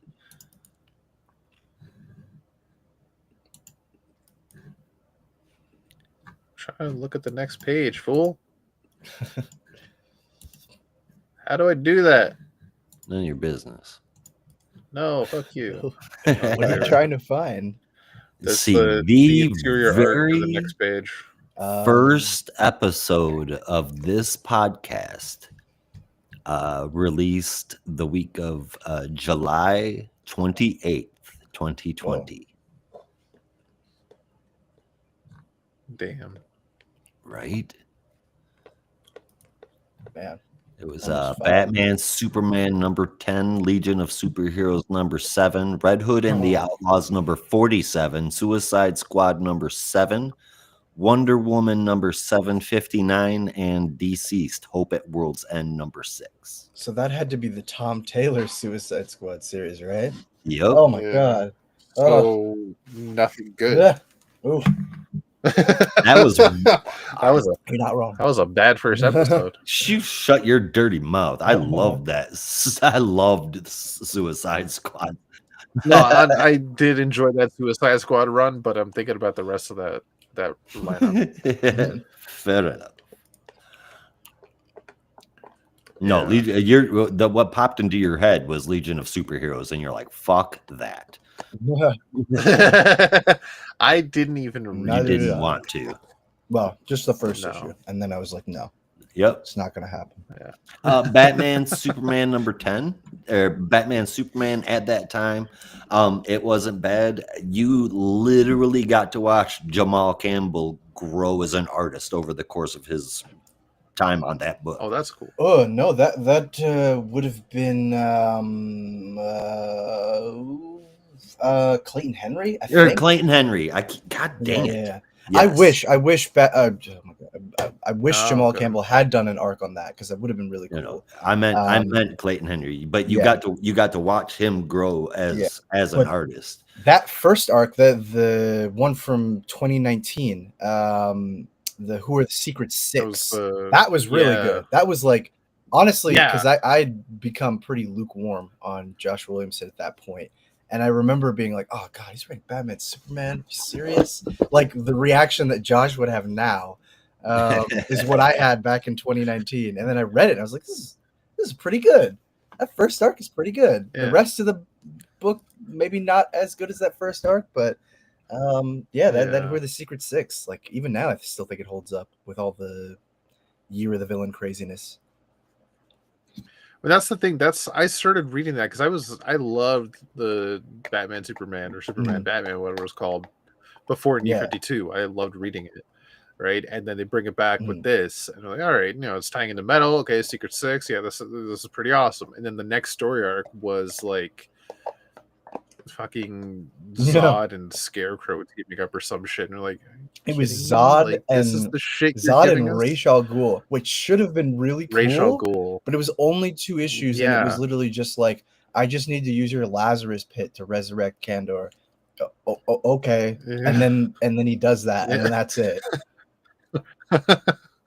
And I was at the point of like, what I loved about Batman Superman wasn't just the typical stories of here's two supervillains from a rogues gallery teaming up and we have to work together to fight them. It's here's an adventure that will take two of us to take on. Right? And then the very first story arc after like the one that started the book is here's two of our villains teaming up for seemingly no reason. It's just that put a bad taste in my mouth. Understandable. Yeah. I didn't read anything else after that. Not until we came onto the show and we finished off the run where they had that pretty awesome, and this is where I like Batman Superman because they had that stint. I can't remember who was writing Gene Luen Yang, I think. it was Gene Luen Yang, and they were in like some alien that had like alternate universes on film. And like that was fucking dope. That was dope. And this is the Batman Superman I live for. Like wild, crazy antics. I will take the two of them to fight. I think the problem is, at least with some of the later stories, like the concepts were fun, but ultimately, I can't believe I'm going to say this, but they were too short. Because I remember there was an Atomic Skull story and a Batwoman and Steel team up story, and I was like, both of these conceptually are really cool, but they really needed more time to properly live in the story. Not just like 2 or 3 issues. You know, also, I mean, Brandon's going to disagree with me, but I mean, I like the Scott Lobdell Red Hood. I love it. And on that issue, or on that episode, was Wonder Woman 759 too, which was when Mikel Yanin and Mariko Tamaki took over Wonder Woman, and I thought that was really good. Yeah, that's fair enough. That's quite the controversial take there. Yeah. Now, don't get me wrong. I liked Scott Lobdell's Red Hood and the Outlaws with Rebirth as well, but that was what issue 48, 49. That's when it was done. That was like the end of the run, Yeah. right? And there was, I think it ended at 51 or something like that. So it's, there's nothing else. Yeah. The fun is over. Yeah. And I'm still bummed out that the story never got picked up from there. But I'll eventually get over it. No, but you had they threw you a bone with the Red Hood, the Hill. Was that the name of that miniseries? Yeah. Yeah. I mean, like Artemis has just been a fart in the wind. Bizarro was left in hell, and I mean, and then none of it ever picked up again. I don't even know where Artemis is right now. After War of the Amazons. I don't know. She's gone. I think she's on Themyscira. I think she was in a panel on one of the in Birds of Prey or Wonder Woman or something. She was like on Themyscira. Okay, that's good. Yeah. Actually, Artemis would make a great Bird of Prey. Yeah, yeah, she would. Really would. She really would. Man, someone should send a message to Kelly Thompson. No, that only works with the McFarlane toys. I'm telling you. I'm sure Todd McFarlane has Kelly Thompson's number, so send it out. Yeah, just give her a call. Let her know that you might want to consider adding Artemis to the changing roster. And while you're at it, make us a goddamn Artemis action figure too. And while you're at it, make us a goddamn Green Arrow, another one, a modern one. With the modern costume. The costume that just came out that looks like a regular fucking real Green Lantern costume, and I'll get to that later. Green, that's what I said. Nah, you just heard me wrong.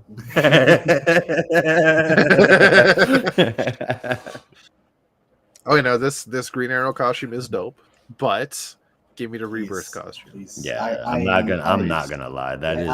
I ask for very little, but I ask for this. Yeah, that is maybe the best Green Arrow costume. Maybe. No. It's debatable, but it's up there. But you can't go wrong with the classics. I'm sorry. Well, see, there. The feather in the cap. I love it. I love him. There's a reason they brought that. The original like green There's a shirt, reason, red gloves. Well, not that. Well, actually, that one has grown on me. Originally, I was like, I didn't even want to look at it, but yeah, that one is not so bad. But the classic Bronze Age costume, Like the 70s, the 70s yeah. Hard Traveling Heroes, that is impeccable. Yeah, that one is Yeah. iconic. I think I mean, he kept that costume. He kept going back to that costume Yeah, for yeah, many years. I can see why. It's just a very well designed costume. It is. yep. Second or third would probably be the Rebirth costume. It's debatable. I could go back and forth between that No. and the Rebirth Longbow. costume, the newest costume, and then Longbow Hunters. What he was wearing at that point. Can I be honest? I don't like. What the is Longbow wrong with costume. you? Oh my god. You're not the first one to say that. And if I can be honest with you, I didn't like it for a while either. But I don't know. I think it is a suit that works very well in context. So when you're actually reading that era of Green Arrow, it's hard to imagine him wearing the Bronze Age suit. Like it just fits with the whole hunter theme. Yeah. But I don't know. I agree that there are aspects of the suit that are hard to like. I like it just because Mike Rellen's awesome, but Yeah. I can understand where you might be coming from. Yeah, it's not my favorite. You mean the Longbow Hunters outfit or Longbow Hunters story? I thought you meant the story. No. The story is great. Okay, No, I'm talking about yeah, the suit. that's up. Okay, that's Suit. I'm like, that's why I said, what's wrong with you? I mean, talk about iconic, man. I mean, I didn't even question you saying that after it was in your top 3, the suit. And then I said, I don't like it. And you're like, what's wrong with you? All right, I get it.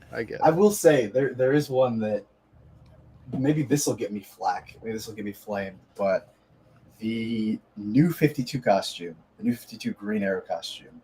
Mhm. I know I like it not having the beard is awkward. I agree. I a hate little. it. But It did look But- weird. the suit itself is pretty cool. The suit by itself. Yeah. Dope. Yeah. Yep.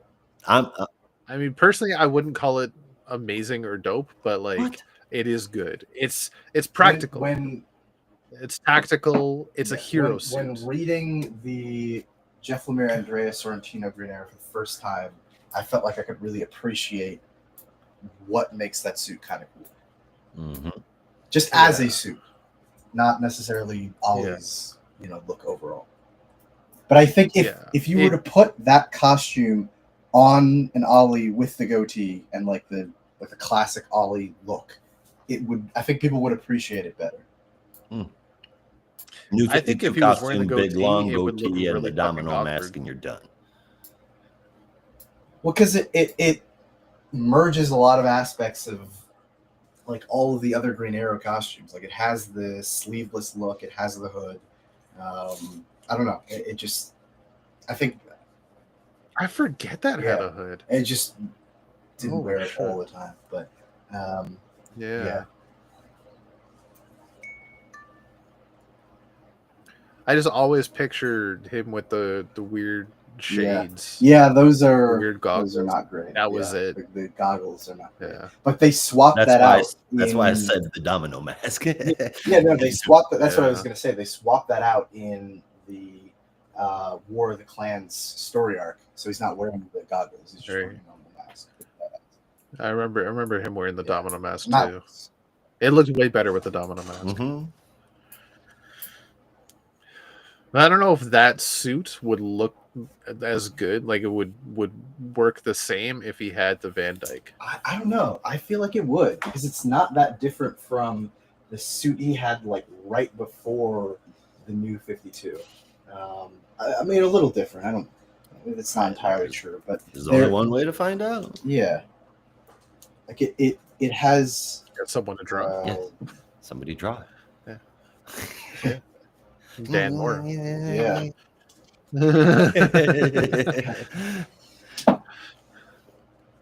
know, Josh with the psychic link directly to Todd I'm telling McFarlane you, dude, I'm himself. burning all my gas out trying to make Black Canary and Zatanna happen. It's not even Oh funny. man, I wish.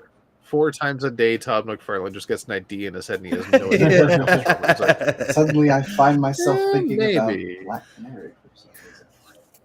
Nobody buys female characters, even if they all pre-sell out. I mean, but it's Black Canary though. Like, what better female character is there? Oh, that's what I'm saying. That's the whole thing on the internet is that McFarlane doesn't think that female figures sell, even though when they they're available for pre-sale, they're always sold out immediately. I think we should probably expand the Jokerized line. Oh god, no. We don't have Jokerized Crypto. We don't have Jokerized Killer Croc. We don't have Jokerized Scarecrow. I mean, Josh, stop giving him ideas. I'm not doing the. Don't worry. There's nothing that makes me go ugh more when I'm going through the racks is when I see green on them. Yep, you and me both. I'm like, there's no need for this. This is as dumb as Wax Robin. Stop it. Just stop it all the way. Please. Wax Robin. That's when you know they're running out of ideas for the 66 toy line, man. I am saying. Did they even do Egghead? Nah, I don't think so. God damn it. Do Egghead, then maybe think about shit you can pull off later. Yes. Yeah. Right now, I just need you to focus on Zatanna and Black Canary, and they better both be wearing fishnets, and they better both be actual fishnets, like they did with the DC Direct years ago with with a Black Canary figure. They had actual it like was fabric, and that needs to happen. Damn. What? Somehow I feel like that's not going to happen. I mean, did we ever think posable capes were going to happen? I mean, those are cool, but those are also practical, and have also existed. Well, that's what I'm saying. So has the actual the fit. I want to say it's DC Direct put out a Black Canary and a Zatanna, and they both had actual fishnets on. Yeah, no, the one I have of the DC Direct from the Justice League of America line has the fishnets. Yep. And it doesn't have the best articulation, but there's definitely a way to do it. Like you can at least make the joints move. So there's possibility of improvement. For sure. Let me see if I can find that. But, I've been sitting here for a little bit trying to get those toys to go up and away. Right, we were talking about books. All right. I see you. Yeah, it's been on there for a while. Right, we are talking about Superman number 22. This is written by Joshua Williamson with art and cover from Dan Mora, colors from Alejandro Sanchez, and letters from Ariana Maher. All right, so Jimmy and Mayor Chief, right? what I'm gonna fucking call him now. No, Mayor Perry White are walking through town along with Shaban and Mrs. Chief. I don't know her actual name. Mrs. White. Perry White's wife. She's the maid from Clue.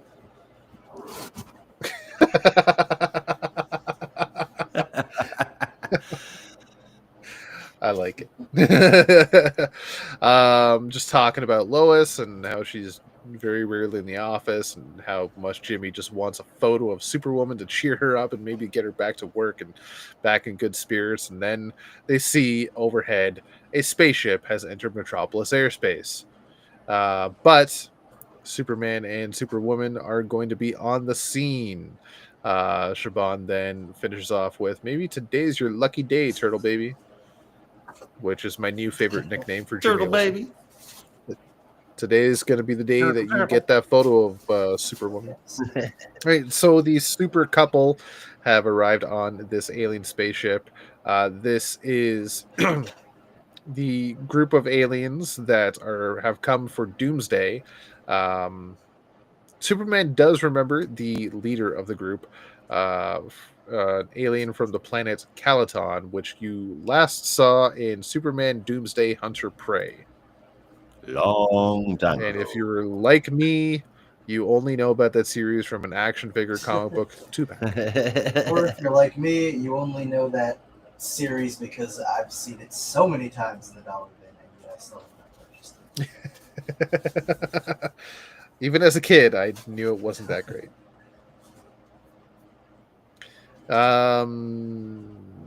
Right, so yeah, this guy's from Calaton. The world was decimated by Doomsday along with many others, which is what this group is all about. And they have a bit of discussion back and forth about what's going to happen with Doomsday.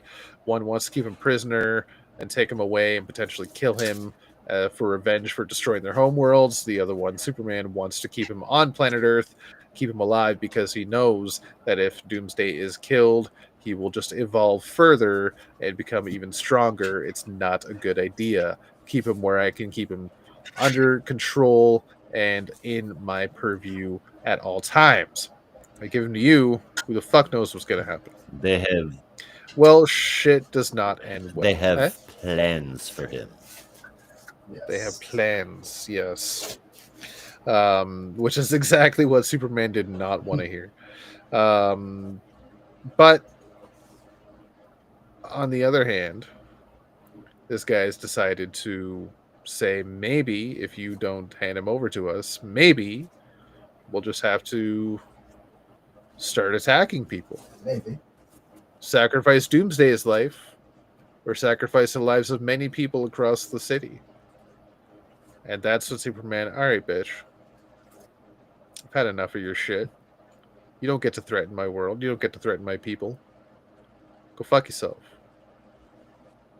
And this guy goes, no, you. Powers up Like and electric blue turns into Superman some style. giant, yeah, like full light force body now, and with a word, or with excuse me, with a cry says, "Aftermath, hear my call. It's time to attack." And now Superman and Superwoman are in a fight for the lives of Metropolis. And this guy heads off straight for Doomsday while the Aftermath forces are keeping the super couple busy. They get in touch with Supergirl, who is with Doomsday, as well as Lex, Lena, and Mercy at Supercorp. Trying to figure out what they're going to do with Doomsday. Lex has a bit of a memory come back from his time with Brainiac and figures out what they can do with Brainiac, or what they can do with Doomsday next. However, this is when the guy from the alien spaceship arrives to take Doomsday, take him out. Superman comes flying in as fast as he can, but it's too late. This man that Superman calls Radiant blasts into the tube that is housing Doomsday. With an explosion, Doomsday is sent flying out into the city. And various other members of the Super Family arrive. Steel and the Lana Lang Superwoman have also arrived, suited up and ready to go. And everyone is doing whatever they can to fight off the Aftermath, including Doomsday. To which Lena Luthor looks over and sees Superman and Doomsday fighting together in a way, which is kind of nuts. Mercy then realizes that his red levels are off the charts. Superman is heating up and getting a little too angry. Meanwhile, Shaban is transformed into Silver Banshee and is holding Jimmy so he can get a really closer look to the action and finally get a photo of Superwoman. However, Radiant sees this person, or Radiant sees this happening and says, I warned Superman one life. And he goes to blast Jimmy Olsen head on. Superwoman, Lois Lane, screams out, please no, and tries to stop the blast, but then time stops right as the blast is about to hit Jimmy's camera. And Superwoman has come face to face with Time Trapper, who then offers the same deal to her that Superman denied. And that's where our issue ends. So now Lois is in the hot seat of what do I do to save lives? She's getting a crash course on superheroics. Doomsday, It's Time kinda Trapper. Right? At the same time, alien invasion, your friends are in Doesn't get danger. any more super than that. Pretty much. But this is a really, really good issue, I think. I'm liking this whole story arc, the stuff with Time Trapper, with Doomsday. I'm no denier that I'm a huge Dragon Ball fan, and watching honestly, as much as I think as stupid as stupid as it may seem, seeing Superman and Doomsday fight together, I can't help but picture this must be how the fighters felt when they saw Goku and Frieza team. What the hell's going on here? It's the same shit. It's Superman and Doomsday fighting together. What? But it's not like they're doing it on purpose. They're just fighting the same enemy. I think it's fucking cool. It's practically fan service, but I don't care. I fucking love fan service. And the shock on Lena Luthor's face. Just like, Doomsday and Superman working together? Working together? What? No. Can't It be. doesn't make sense. All of this backdropped onto Dan Moore's beautiful art. You can't fucking go wrong. Even just the panel of the Radiant showing his true form, just my goodness. There's a couple of faces in this I wasn't a fan of, but for the most part, I loved the art. I really enjoyed the story. It's been an interesting little twist on things, and I gotta say, I haven't really taken the time to think about it, but this whole Jimmy Olsen Silver Banshee pairing, kind of cool. I kind of dig it. So I'm gonna give this an 8.75 out of 10. Nice. Heck yeah.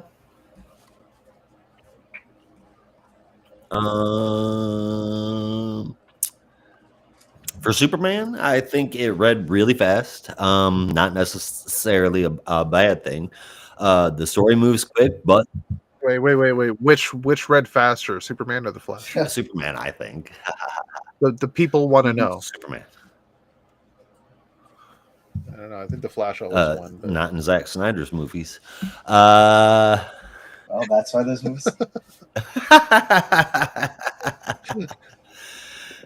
Yeah. Now, honestly, if they had a race in today's modern comics, and if the Flash didn't win, I would be very upset. Yeah, I don't think that would happen. His Flash should win. Yes, but yes, it moves fast, but it also moves smoothly. And I got to see, I didn't see the team up coming, but now this is apparently what the Timekeeper was warning them about. I wonder if the do what must be done that Time Trapper was talking about was to give him to the Radiant, not just find a way to kill Doomsday, but like to hand him over. I think that was the difficult choice that Time Trapper was laying before Clark. Now he's giving Superman or Superwoman that same choice, but it's not going to be quite as easy for her. Will Jimmy be alive in the next issue? Yes, he will. If William Because again, this is not a Zack Snyder and movie. it is a Williamson book, and if Williamson killed Jimmy, it would be so very atypical of his plots and his writing style. But regardless, Is he known for no, killing that's people? what I said, atypical. Okay. But regardless, this was an enjoyable issue, especially with the amazingly beautiful artwork and colors within. I got to give it an 8.25 out of 10. Yeah, this is an easy 8.5 Hell yeah. for me. And I agree. I'm sure seeing Superman and Doomsday is very much like seeing Goku and Frieza. I don't know. There's just something about that premise was very funny to me because we've already seen him team up with Lobo, who he's not, fierce enemies with, but they're not exactly best friends. So there's definitely Doomsday's never been on the Justice League, though. Yeah.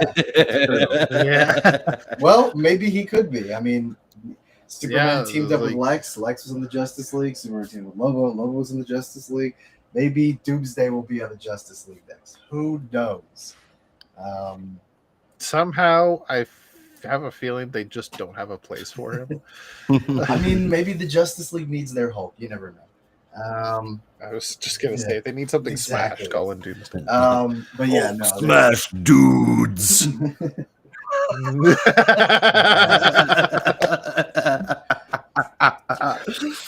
That's an inside God. joke for Marvel Rivals. Uh, And it's all because of Isaiah. that For- seems like an for- Isaiah thing.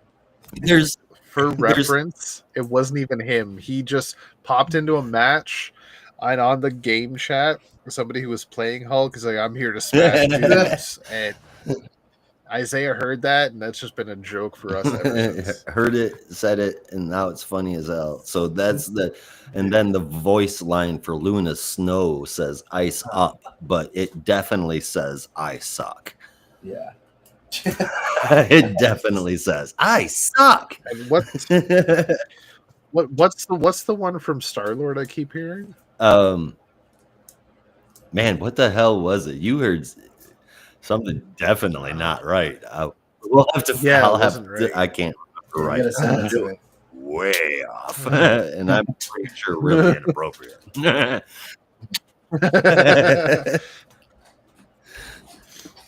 I forget. Oh, well, now I'm gonna have to look this up real quick. Star Lord. I think he says legendary. He says Yeah, he says legendary, but but I don't remember what I I heard. can't remember either. It was great though. Fuck. But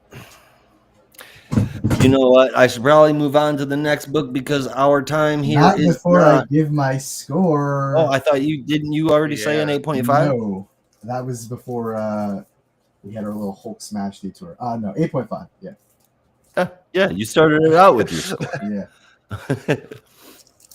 All right. Now I'm gonna say it's time for that transition again. Let me try it one more time. Okay. Our time isn't unlimited. That didn't work. Unfortunately. Yeah, slow clap. Slow clap. It was bad. All right. Justice League Unlimited number 3, written by Mark Waid, art inside and out by Dan Mora with colors from Double Tank dose of Conklin. Dan Moore this week. And letters from Ariana Mar. So we kick off with the question confronting Airwave about his secret. One of them, anyway. Not that he's actually an enemy, not that secret, just that he has no earthly home. So he's been crashing in the broom closet. Sounds like an episode of The Office for some reason.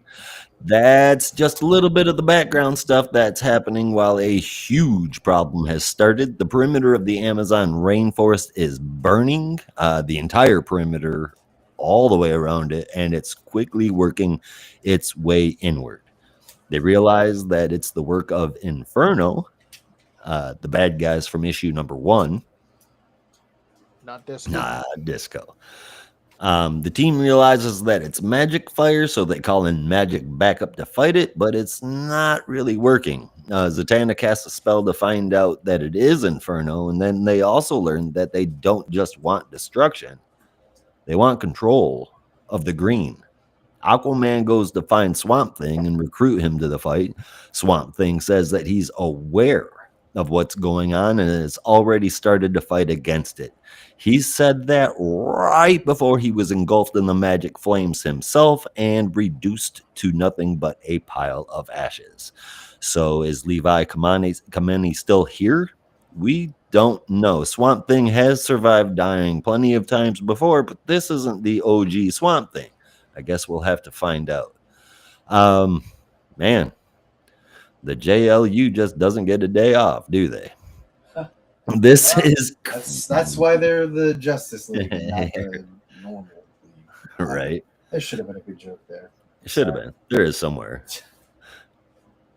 He's apologizing to me for telling bad jokes. I let down my audience. Now they'll never expect me to make funnies again. But I think this is crazy, as in crazy good. I'm really loving this. Wade has made his way back to full on Wadeness, and I could not be more happy. And of course, Mora is just Mora, and you can always use Mora him. But JLU, if it keeps up, this could end up being one of my favorite titles. This book is phenomenal, and I could say that because that's been the trend for these last 3 issues. Phenomenal. 8.75 out of 10. Loved it. Right on. I can wholeheartedly agree. It's been a fantastic story so far, but I got a nitpick. And Oh man. Actually, I got a nit to pick with Mark Oh. Wade. Now, it's kind of funny, I know, because I named him my Writer of the Year for 2024, but he's starting off 2025, kind of rubbed me the wrong way here, but not only is he making Airwave supposedly a double agent, you got a but problem with Canadian this geese, you got a guy- problem with me. And I suggest you let that one marinate. Jesus. You go fight a Canada goose. But beginning of the issue starts off with Airwave, full name and everything, still last name Jordan, and then being told, "Oh, you don't have any family, do you?" Yeah, I thought about that one too. I mean, And it's not even so much that, like, if any other writer did that, okay, fine, I'll let it go. Maybe you just didn't do your research on Airwave. But I know for a fact Mark Waid did his research on Airwave because he wrote Green Lantern, Flash, Brave, and the Bold, where he detailed the extensiveness of research he did on both characters' histories. It has been a while since This man is 1990. still, though. Yeah. Like, I don't think that knowledge would just go away. Although, okay, there is one thing. He's famously related to Hal Jordan. There's one thing that I'm still a little confused on, because this is supposedly the Airwave that was rescued from the island in Starter of the Lost Children. But Correct. we know that Yes. there's another Airwave that was a part Yes. of the Jordan family that we saw obviously in Brave and the Bold, but I would say more recently in the Green Lantern Annual, the Jordan family get together. Yes. So There is two okay, so Airwaves. that was my question, which is, this is the, I guess, I don't know, the retro Airwave, who also happens to be named Harold Jordan. Yeah. Is it confirmed that hair? And again, I may be wrong, but is it confirmed that classic, the Golden Age Airwave, is related to the Jordan family? Not Yes. extensively, is it? Yes, Green Lantern number 100, when Airwave first appeared, which was like Hal's cousin's nephew or son or whatever, right? It was mentioned that one of his like uncle or grandfather or something was like the original Airwave in the 30s or something, and he found the suit and put it on and got this ability. Right. So, but and worked with Hal. Hmm. I'd have to go back and reread it to like confirm all of that, but that's what I didn't remember. Well, to be honest, I didn't know that. So because There's I a wasn't sure if this chance was that Airwave doesn't know that he would be related to Hal if he's come directly from the island. That's fine. That's fine that Airwave doesn't know that. Yeah, but question probably the Hasn't question run DNA would- tests yet. no. Justice League. She knows his last. Yeah, Oh my name. God, you're right. She's a He's fucking probably detective. related to Michael Jordan too. No, Oh my God, Rob's no, right but, about like, this one. she's a detective. She would think maybe I should just investigate some family history. Maybe, just maybe, I he's a didn't think hero. about that. We got heroes on our base with the last name Jordan.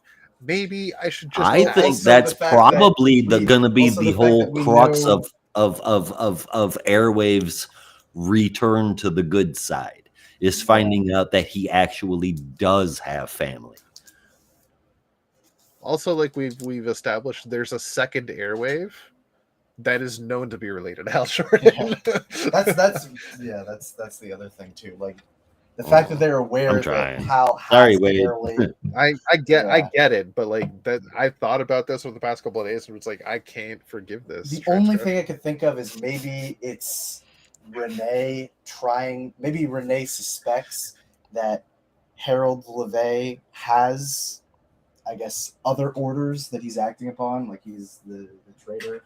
We don't know the full details on that. And so he's sort of leading him on with the, oh, you don't have any family, right? That honestly crossed my mind as well, and that's best case scenario. And then I can forgive Mark Wade. But for now, and in the most likely case, he probably just didn't remember. Oops. Which I really hope is not the case. Rest of the issue, fucking fantastic. The stuff with Plastic Man. And, oh my God! Wait, Phantom Girl. We'll get into that. shit. But my God, was not expecting the Terrifics reference. That book felt like a pocket dimension because no one ever mentioned. You're right. Everybody would hated mention it. I love the as much as I can Terrifics, get. man. Did people hate it? I wanted to love it, and I did enjoy what I read, but it did feel like a chore. Really?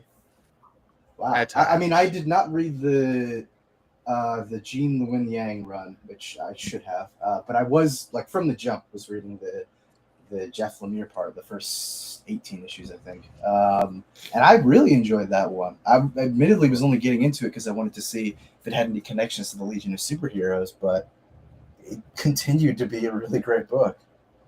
Yeah. It felt like there was something missing in it for me. Like I loved the premise, I loved the character work, and I loved the adventures they'd go on. It just felt like there was something missing. Huh. And maybe it was like that book came about as not even just an analog to Fantastic Four, but also to fill They the gap literally said that was yeah. missing. Yeah, because Marvel was not publishing Fantastic Four at the time. It wasn't even subtle. Yeah, they just like they were filling that gap and trying to capitalize on Marvel fucking things up. So maybe it was just like what I love about Fantastic Four is the fact that they are quite literally Marvel's first family. They are a family and they have family adventures, and I think that's what was missing for me from the Terrifics was that heart. It's interesting because it did. I definitely felt like it had that aspect in later issue. Like there's the issue where they go to what the fuck is it called? Big Zittel? What the planet that Linya Wazo is from? And that was that was like I can't remember what issue it was exactly. I know it's pretty early on. But that one was like a great kind of bonding moment for the team where they find out more about her past and it lets Plastic Man in particular get closer to Linya. And it was like, oh yeah, they're kind of they were thrown together by forced circumstances, being in the dark multiverse and that weird connection, but they kind of really came to care about each other. Yeah. I do wish that book would get a second chance. I could see someone bringing it back. I don't know who would, but I think I said in the past I kind of would only want Jeff Lemire to do it, but I don't know if I still believe that. might have just been kind of jaded by the fact that I only read that run, and so that was the only person that I thought should write that book. But yeah, there's other people. I'd be interested to see if they Brandon Thomas. do that. Yeah. Philip Kennedy Johnson. You can't throw. Interesting You can't. take. You can't. I Put him would on say Jeremy every Adams. time. Honestly, that feels like a Well- book we made for him. The whole family aspect. Yeah. I because of the emotional things that he can do, I would say Tom Taylor, but I don't want anybody to die. Yeah. I mean, God damn it. not really. No one that was a hero died in Nightwing, so you know. That's true. It was But really he's got just a civilians a and lot more characters And to Paul play Foster. with in the Terrifics.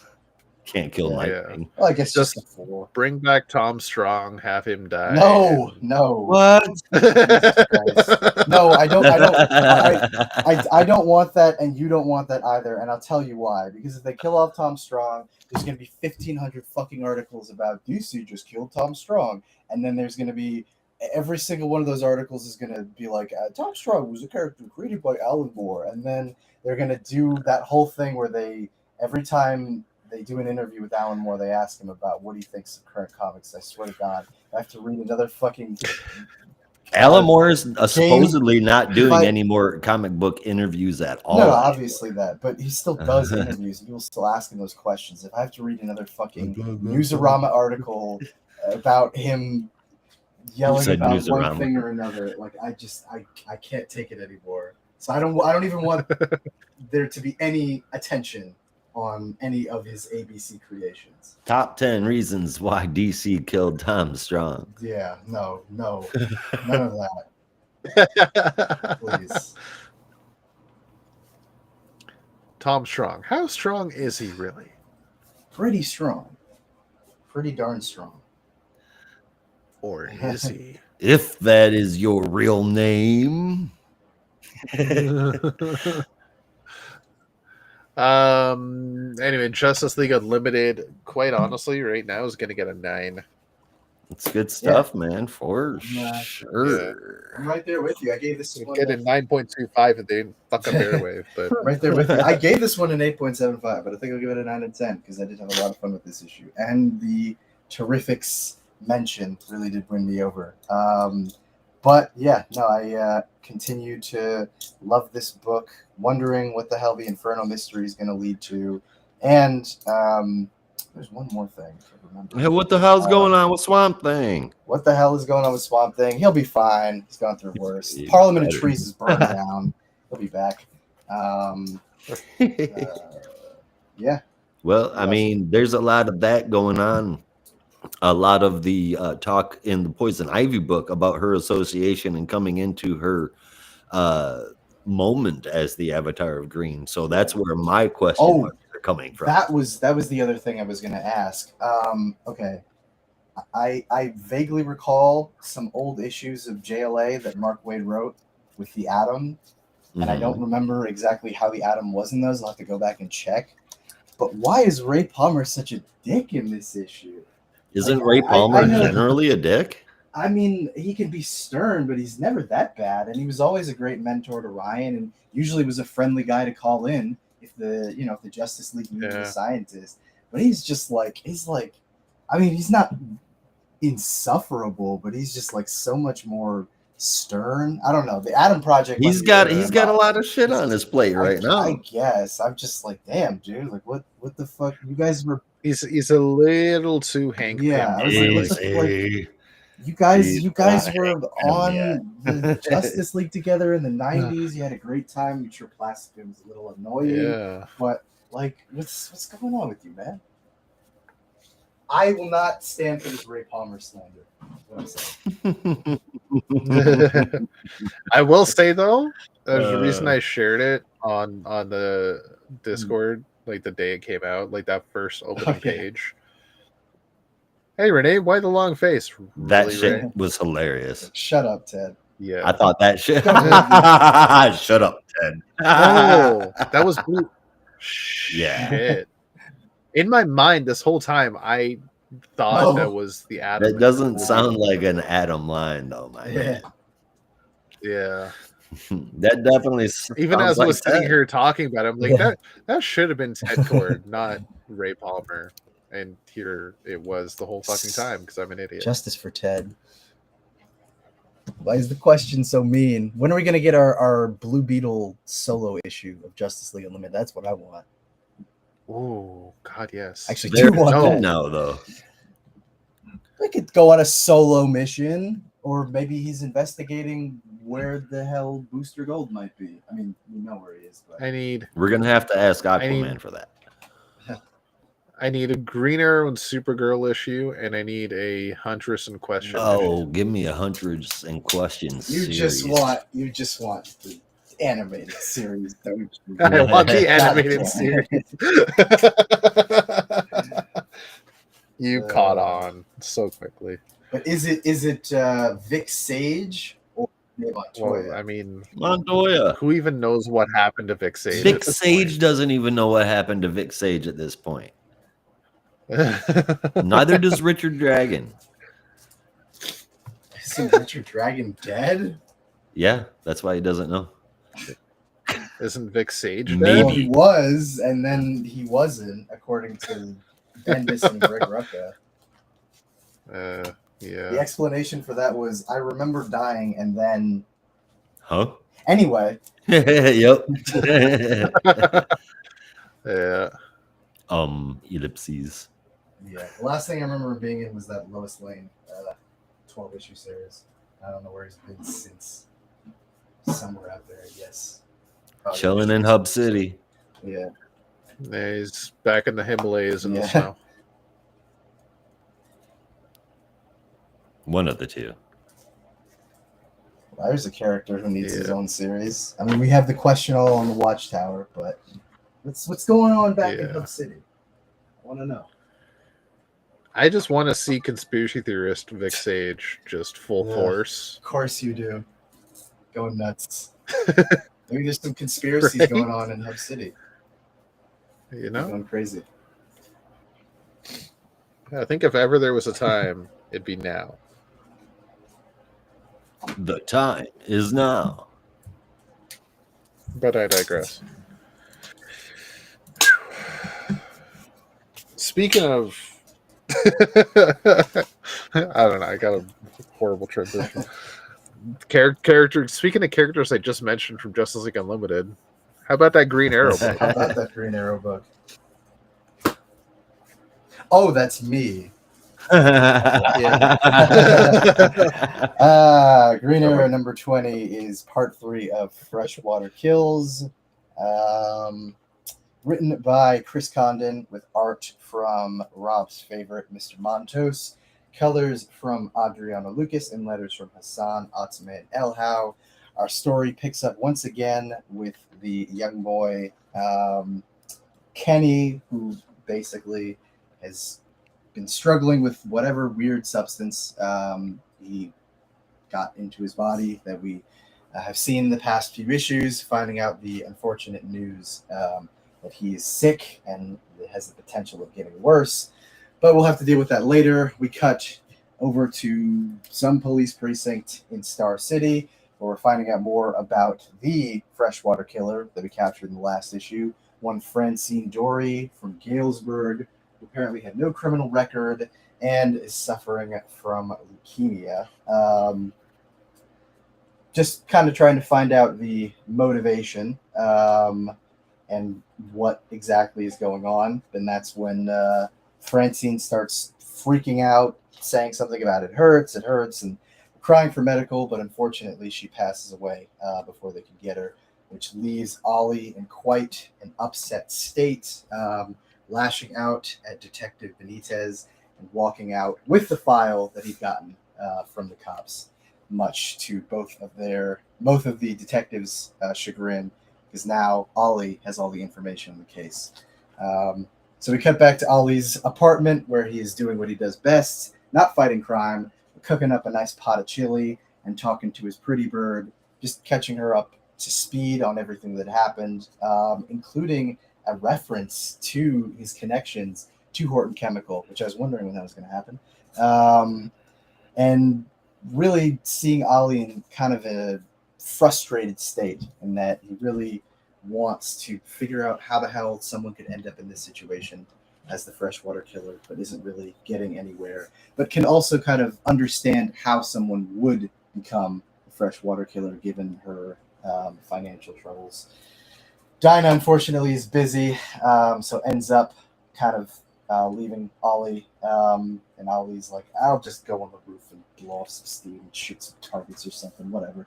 And he does exactly that, and finds himself too upset and anxious about the death of Francine that it doesn't really help him at all. So he kicks off his targets, goes back to his apartment, probably is going to eat some chili and cry, but not before the freshwater killer emerges from the dark just as Ollie steps inside. That is a horror movie like ending if ever I saw one, and it was freaking awesome.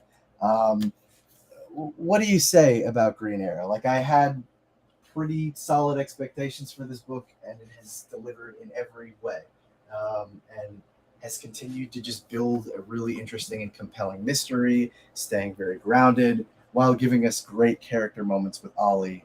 But in this issue with Ollie and Dinah in particular, that might have been my favorite part of the issue after the confrontation with Detective Benitez, because just having that back and forth between Ollie and Dinah felt so natural, and I really appreciated it. And of course, Montez's art is, I mean, dude is just killing it, like he killed it with Green Lantern. So really love this book. If you're not reading it, please do. It is exactly the kind of Green Arrow story you want if you're a fan of those grounded, politically charged stories. So 8.5 out of 10 for me. Actually, fuck it, I'm going to give it 8.75 out of 10. This was pretty damn good.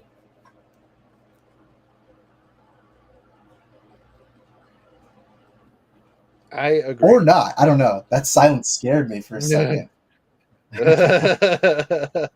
No, so I'm just trying to check something out.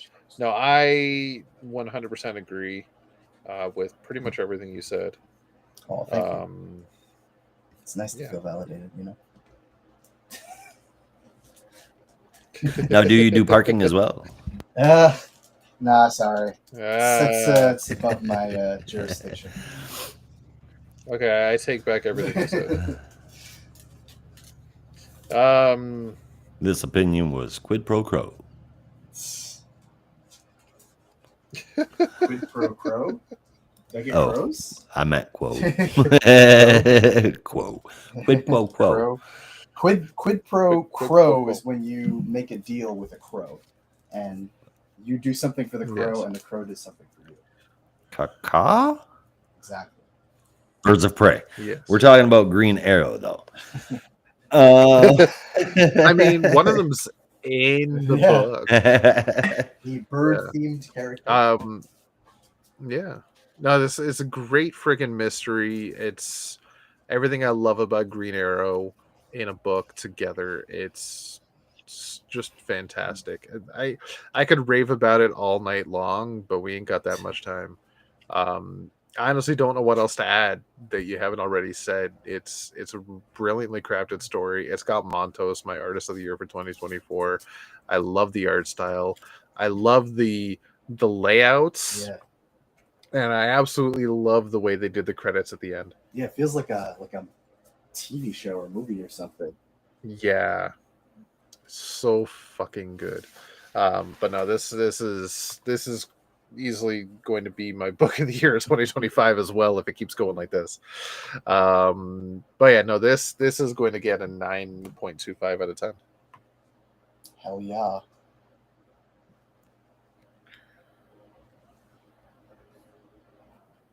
A toi, Josh.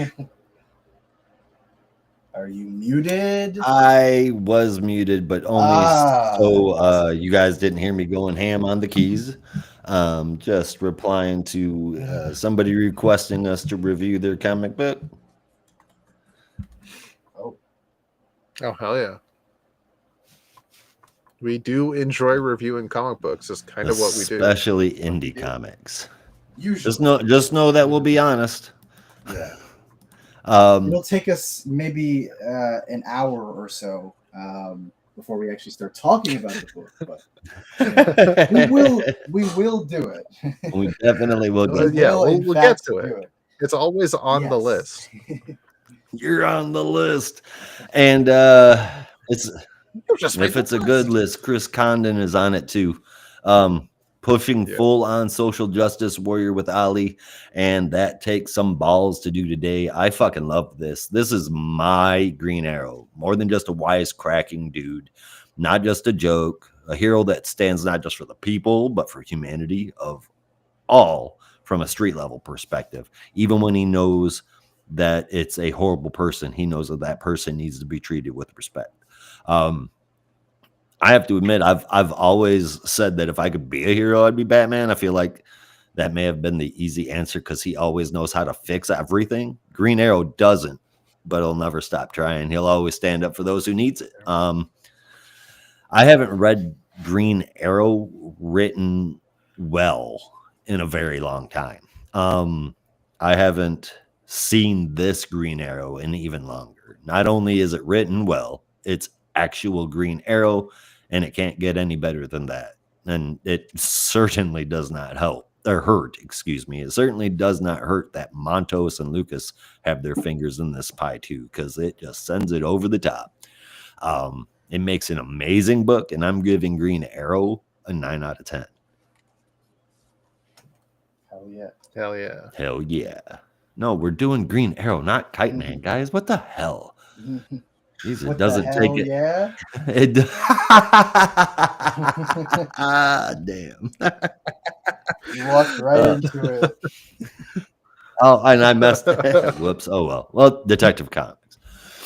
Oh my god, I forgot we had another book. Yeah. That's our last book. I'll be quick. I'll be That's what gentle. Well, she that was the said. Flash. No, if I was covering the Flash, I'd take all night to freaking get through that. No, so this is Detective Comics number 1093. We're getting so close to 1100. I can't freaking believe it. This is Mercy of the Father, Part 4, written by Tom Taylor with art, colors, and cover from Mikel Yanin, letters from Wes Abbott.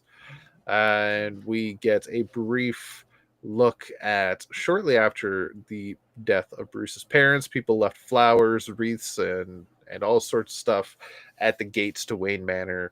But as all things do come to an end, eventually people stopped doing that. The flowers started to wither away and the gifts stopped coming, except for one person that kept showing up. And Bruce decided to go greet her at one point and just ask her what she keeps doing here. And this person's name was Evelyn, along with her daughter Scarlett Martha Scott, which time that Bruce ever met Scarlett, which we now know today to have pink hair and wear really skimpy tight dresses. Yep. That's the extent of her character so far.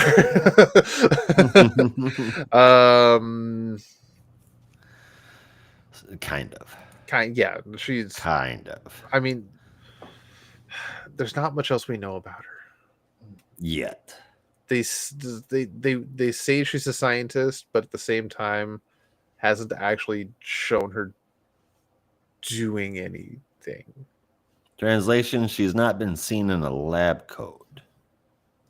No, I think we've actually seen her in a lab coat. I think we've seen her in a lab coat. But She was like, but watching she's comics. only ever like acted like the business person in a laboratory, Mhm. Yeah.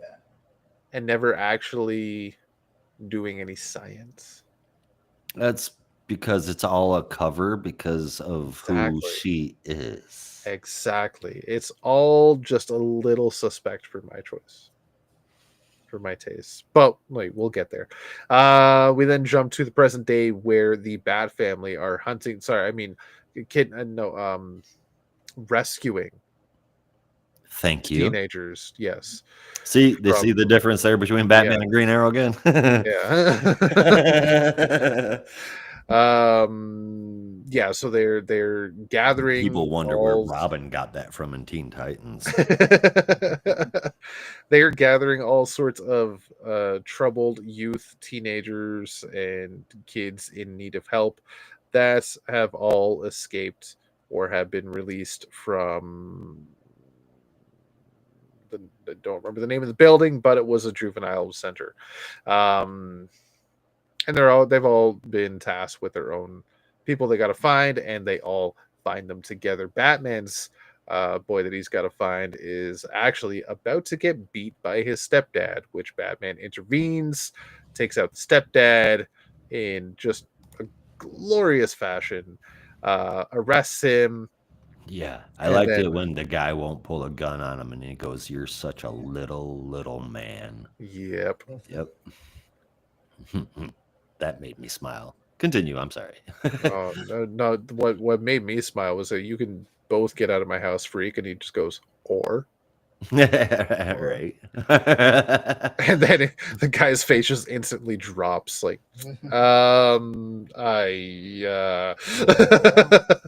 yeah. You sure about that? I wasn't expecting that question. You're trying to put me on the spot here.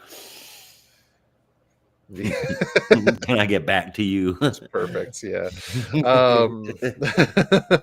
Yeah. So then they gather all these youth and get them all to an undisclosed location, which looks like a warehouse. And Batman arrives with his youth, and then says to them all that we've given you fresh clothes, hats, shoes, sweaters, whatever you need, and just go out there again. But understand that we are here to keep you safe. And there's a tracker, well, not a tracker. There's a device on each of these articles of clothing that if you ever need help, just press a button, and we will be there. And we're going to make sure that we're always within a 3-mile radius of every one of you.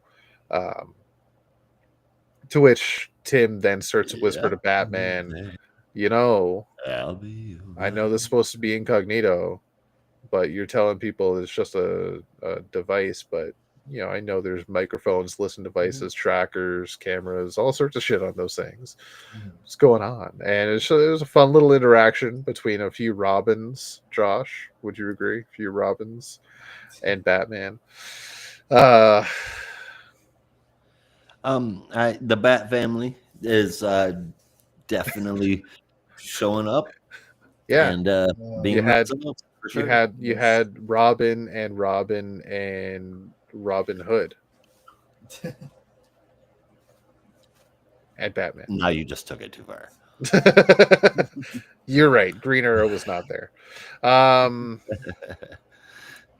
So then even Red Hood is teasing Batman about having a new girlfriend. And that is when Batman, after this whole meeting with the youth, calls up his new girlfriend, asks if she wants to have a nightcap. But she then says, I can't. I'm very busy tonight. And then we see on the other side of the phone, she's actually being stared at rather menacingly by a woman wearing a mask, medical mask. That's about as much as we know of that so far, but it doesn't look good. Batman then decides to go fight crime instead. At least kind of crime, but he does find that there's been a increase of mercenaries coming into Gotham. So he hunts one down, questions the hell out of him, and finds out that him and all the other mercenaries were tasked with finding someone, putting a price on the guy who's been killing kids, but that job has been canceled. And then Batman finds out who offered the job, and it was actually the Penguin, who didn't want the guy murdered. He wanted him brought in alive because he wanted to know what the hell was going on. His staff, the youth, have been not showing up for work, and that's putting a damper on his business. So he just wanted this man to be brought in alive and taken out of the game so things can just go back to normal. He's not the one that canceled the job. He doesn't know who did it. But Batman and Penguin agree that there's some other force going on right now. Penguin did find a name, though, and that name is Asima. To which, at that point, Bruce gets a call from Oracle that Asima, at least not that they know at the time is Asima, but it is Asima, is attacking one of the youth that they found. In fact, I think it's the same one that Bruce saved from the stepdad. So Batman heads out fights Asima and does not do well because Asima does get to slice into the kid's neck, cuts an artery, and then gets the drop on Bruce, pulls out a hidden needle in the wrist, and stabs him right in the cheek. That contained a powerful anesthetic, which really practically paralyzes Batman temporarily, all while the boy is bleeding out. Um, Batman's trying to do what he can to help him, but there's only so much he can do with the anesthetic working its way through his body. And then we see later on a woman entering into a medical facility, and this person appears to be Asima because they pull out of a bag the glove that had the needle on it, and then puts a drop of blood into a vial, run some tests on the cross-referencing with current Sangrel patient database, and then they find out that the DNA is actually Bruce Wayne's. So this means that Asima knows that Batman is Bruce Wayne. Sure does. Yep. But they also say, look what you had to become Bruce, which made this sound like they already know Bruce Wayne. They do. Yeah, well, I mean, they're really making it seem like it's Scarlet, but I don't know, because there's this red-headed person with the medical mask that was giving her the shady eyes. Asima also has red hair.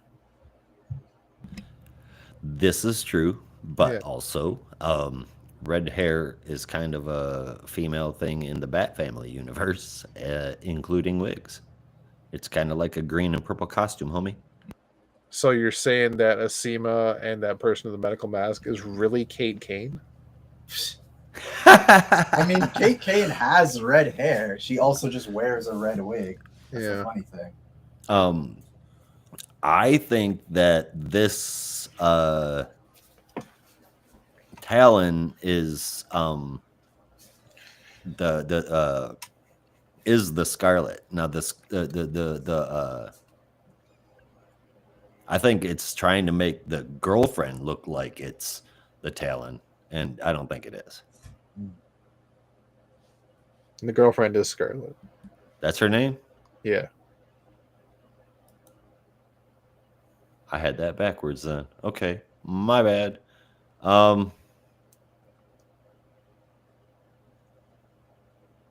Then yeah, I'm gonna stick with that, and that the redhead in the chair was like a distraction. At least Fair for enough. now. For now.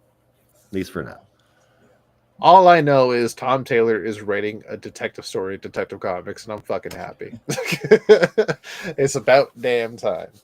It's a proper mystery. It's got me second guessing left, right, and center. It's got me wondering if there's patsies, if there's breadcrumbs to follow. Are they actually giving us something? I don't know, but I'm loving it because I love a good mystery, and this I think is a good mystery. And the art to boot is fantastic. I really like it. It's getting a 9 out of 10 from me. A very solid 8.25 for me. I would definitely say the strength of this one is really the connection between Bruce and Scarlet right now, which I find kind of interesting because it's very clear that both of them are, well, I mean, Bruce less so because we know he's Batman, but she's clearly hiding something that we don't fully understand. And I am wondering what that could be, whether it is that she's Asima or perhaps there's something else, or maybe it is just the fact that she's related to Joe Chill. That still has not come to light yet, if I'm not mistaken. So their dynamic feels like it could go a lot of places, and I'm interested to see which one it might take.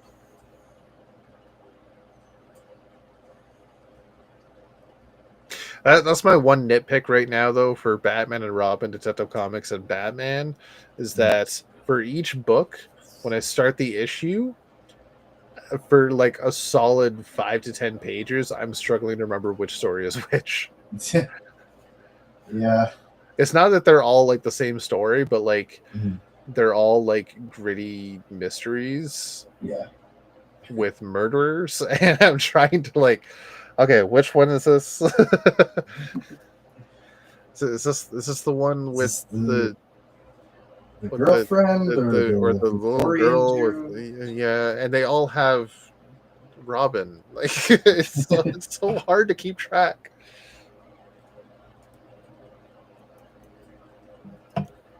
But they're all good, so I ain't complaining. Yeah.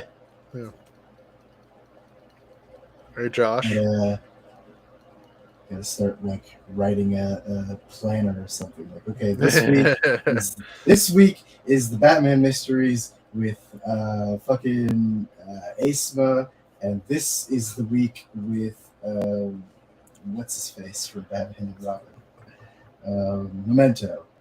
Great. So I know I got it. Yeah. And then the other one with the Riddler. Yeah. And Cagey Beasts. And they're all, that's what's driving me even more nuts, is all three of them are bringing up elements of Bruce's past. Yeah. And two of them are bringing up elements with Thomas Wayne. It's just making it harder to keep track. Okay, is this the story where Thomas Wayne had an illegitimate second child, or is that the other one? No. This is the story where Thomas Wayne wrote a diary that Damien is reading. Not to be confused with the story where Thomas Wayne all three of them saved Joe Chill's child's life. Oh, god damn it. All three of them have Thomas Wayne. God damn it. Just to make That is it a weird harder. coincidence. It really is. And the fact that they're all happening at the same time is driving me nuts. But anyway, sorry, Josh. I think you're muted still. I'm here. Hello. Your review. Oh, well, I'm not sure 100% on who the character of Esma is, just like the rest of us. He definitely knows her. She definitely knows him. So what happens now when a vigilante Talon takes on the whole Bat family? I feel like that sounds as though the Bat family should be able to walk all over them, considering this doesn't feel like a real Talon. I mean, it's not a real Talon, but I get the comparisons. Definitely looks like a Talon. It But does. If it looks like a Talon and quacks like a Talon, it's probably a Joker. Brought to you by Todd McFarlane. I love how this is written like a detective story, even more so than Ram V, who wrote a very long, dramatic mystery. This one feels like a detective story, and it feels good to read that in Detective Comics. It's yet another issue this week that I'm very happy with, both story and art. I gave Detective Comics an 8 out of 10 as well. Nice. Hell yeah. Oh, yeah. Oh, yeah. All right. That is the books for the week. And with that, we're going to get into our top 3 favorite moment if you got one. Oh, we got one. We got one. Oh, we got one indeed. Hell yeah. Who wants to go first? Well, I can if you'd like. My top 3 are as follows. Third place is going to Superman. Second place is going to Justice League Unlimited. And first place is undoubtedly going to Green Arrow. With my favorite moment being something that y'all probably won't be fond of, but Renee Montoya confirming what I have always believed was true. Ollie's chili is actually gross. No, I refuse to believe this because DC put out a Secret Files with the recipe to Ollie's chili, and I saw a couple of people cook that and make videos of it, and they were very delighted with Ollie's recipe. So I refuse to believe that it is gross. and Batman, who is a guardian of truth, being a detective, ate it, and all he said was, "Could use some crackers." I Yeah, mean, who yes, wrote that though? Who wrote yes, I it don't. will. It will. I have no clue. Yeah, I have no. It's that? Because we've also seen Batman say, "Just say Ducktales." So Yeah, but this definitely wasn't Bendis. Yeah, Yeah, this this is like was like 2003. 1998 or something like that. Yeah, it was Yeah. it was a long time ago. But the point is, it may burn your mouth. It may make you feel like you're eating lava, or if you're Martian Manhunter, it feels like fire. Yeah. But it's damn good chili. I will not stand for this slander. yeah, I will not stand for this. For a man who seemingly eats nothing but chili, you have to believe that his chili is good.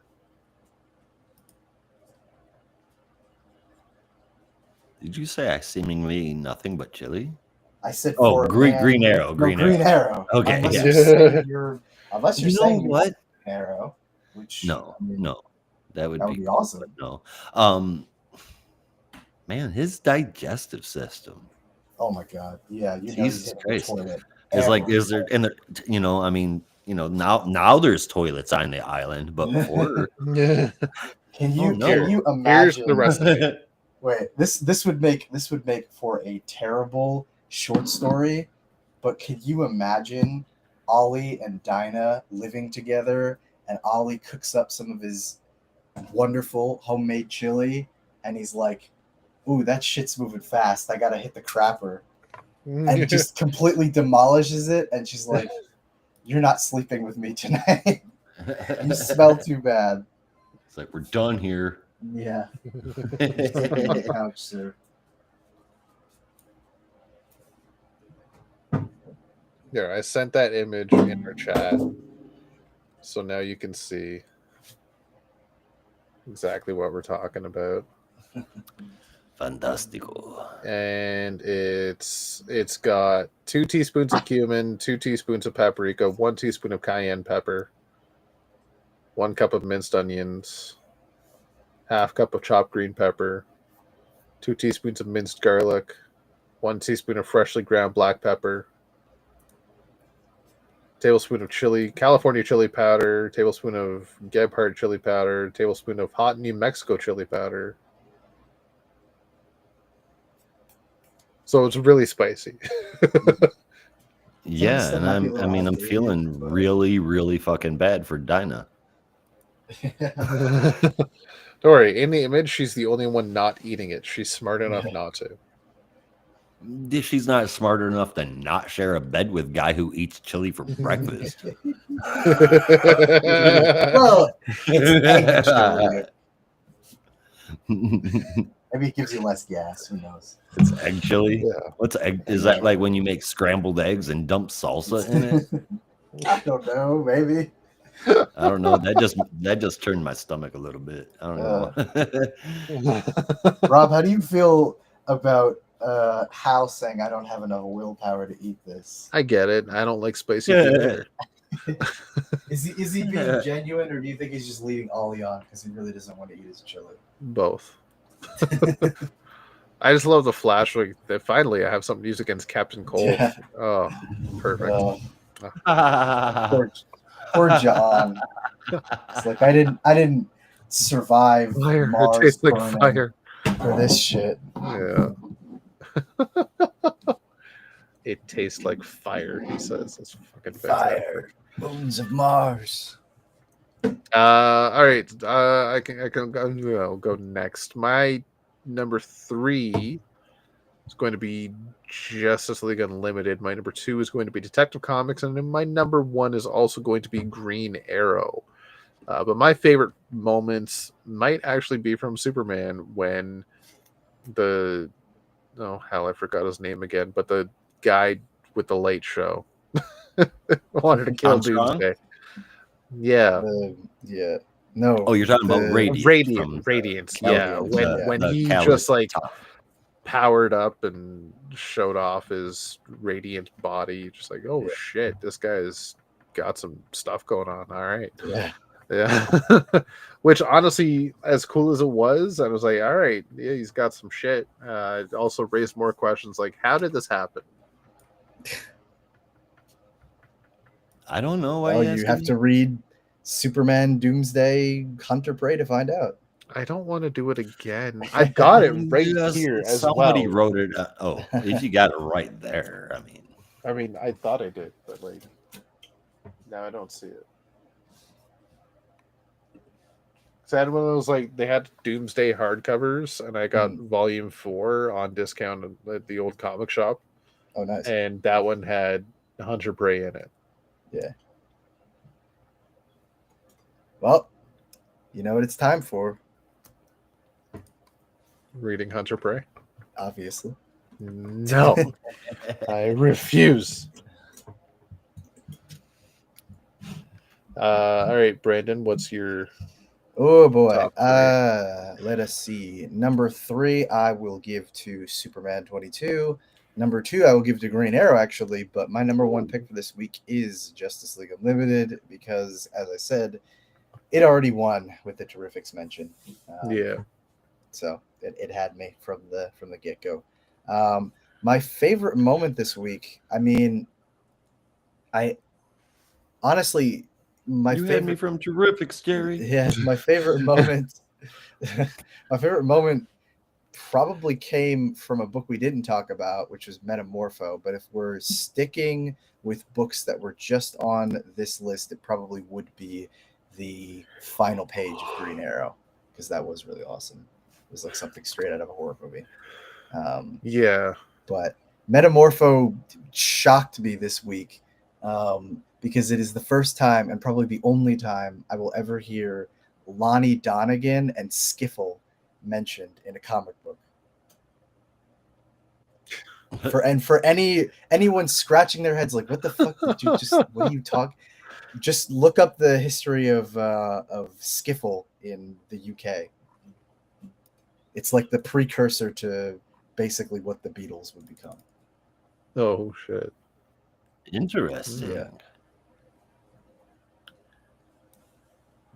It shocked me. I was like, what the fuck? Am I reading this right? But yeah, it's more funny with the context surrounding it. But yeah, I was so shocked. I was like, this is my moment. It has to be. Right on. I never heard of them. Yeah.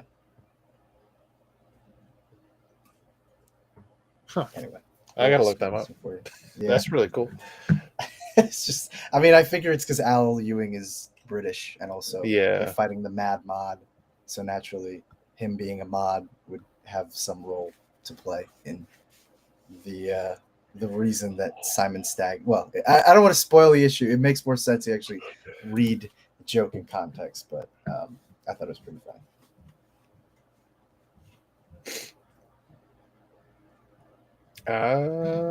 All right. I keep wanting to talk about Batman Superman World's Finest, but that was last week. I'm just like, Lori Lamaris is in it, and I'm like, that's fucking cool. That is fucking cool. Yeah. Anyway, all right, that's our show, folks. Thank you for joining us. We will be here next week to talk about 2 books. There's only 2 books. Maybe 3. And I'm sure we'll take 5 hours to do. Hopefully not, because we're going to have our absolute roundup for January. Yes, that's right. Coming next week, so keep a lookout for that. Josh, you are muted if you were talking. I just said indeed. I had a feeling you were saying something. Indeed. Couldn't see your lips moving, but you had that cadence about you. Yep, indeed. All right. Yeah, you want to take us out? Sure. You got there halfway. We are gonna get out of here, guys. We will be back next week covering all of DC's weekly releases. Same geek time, same geek channel. That is the show. We're getting out of here, so you have to as well. Be careful out there, and remember, in the Geek Matrix, everybody has a home. In the Geek Matrix, you are not alone. Peace.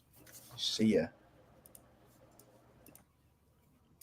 Say you wouldn't want to be you? That's not very nice.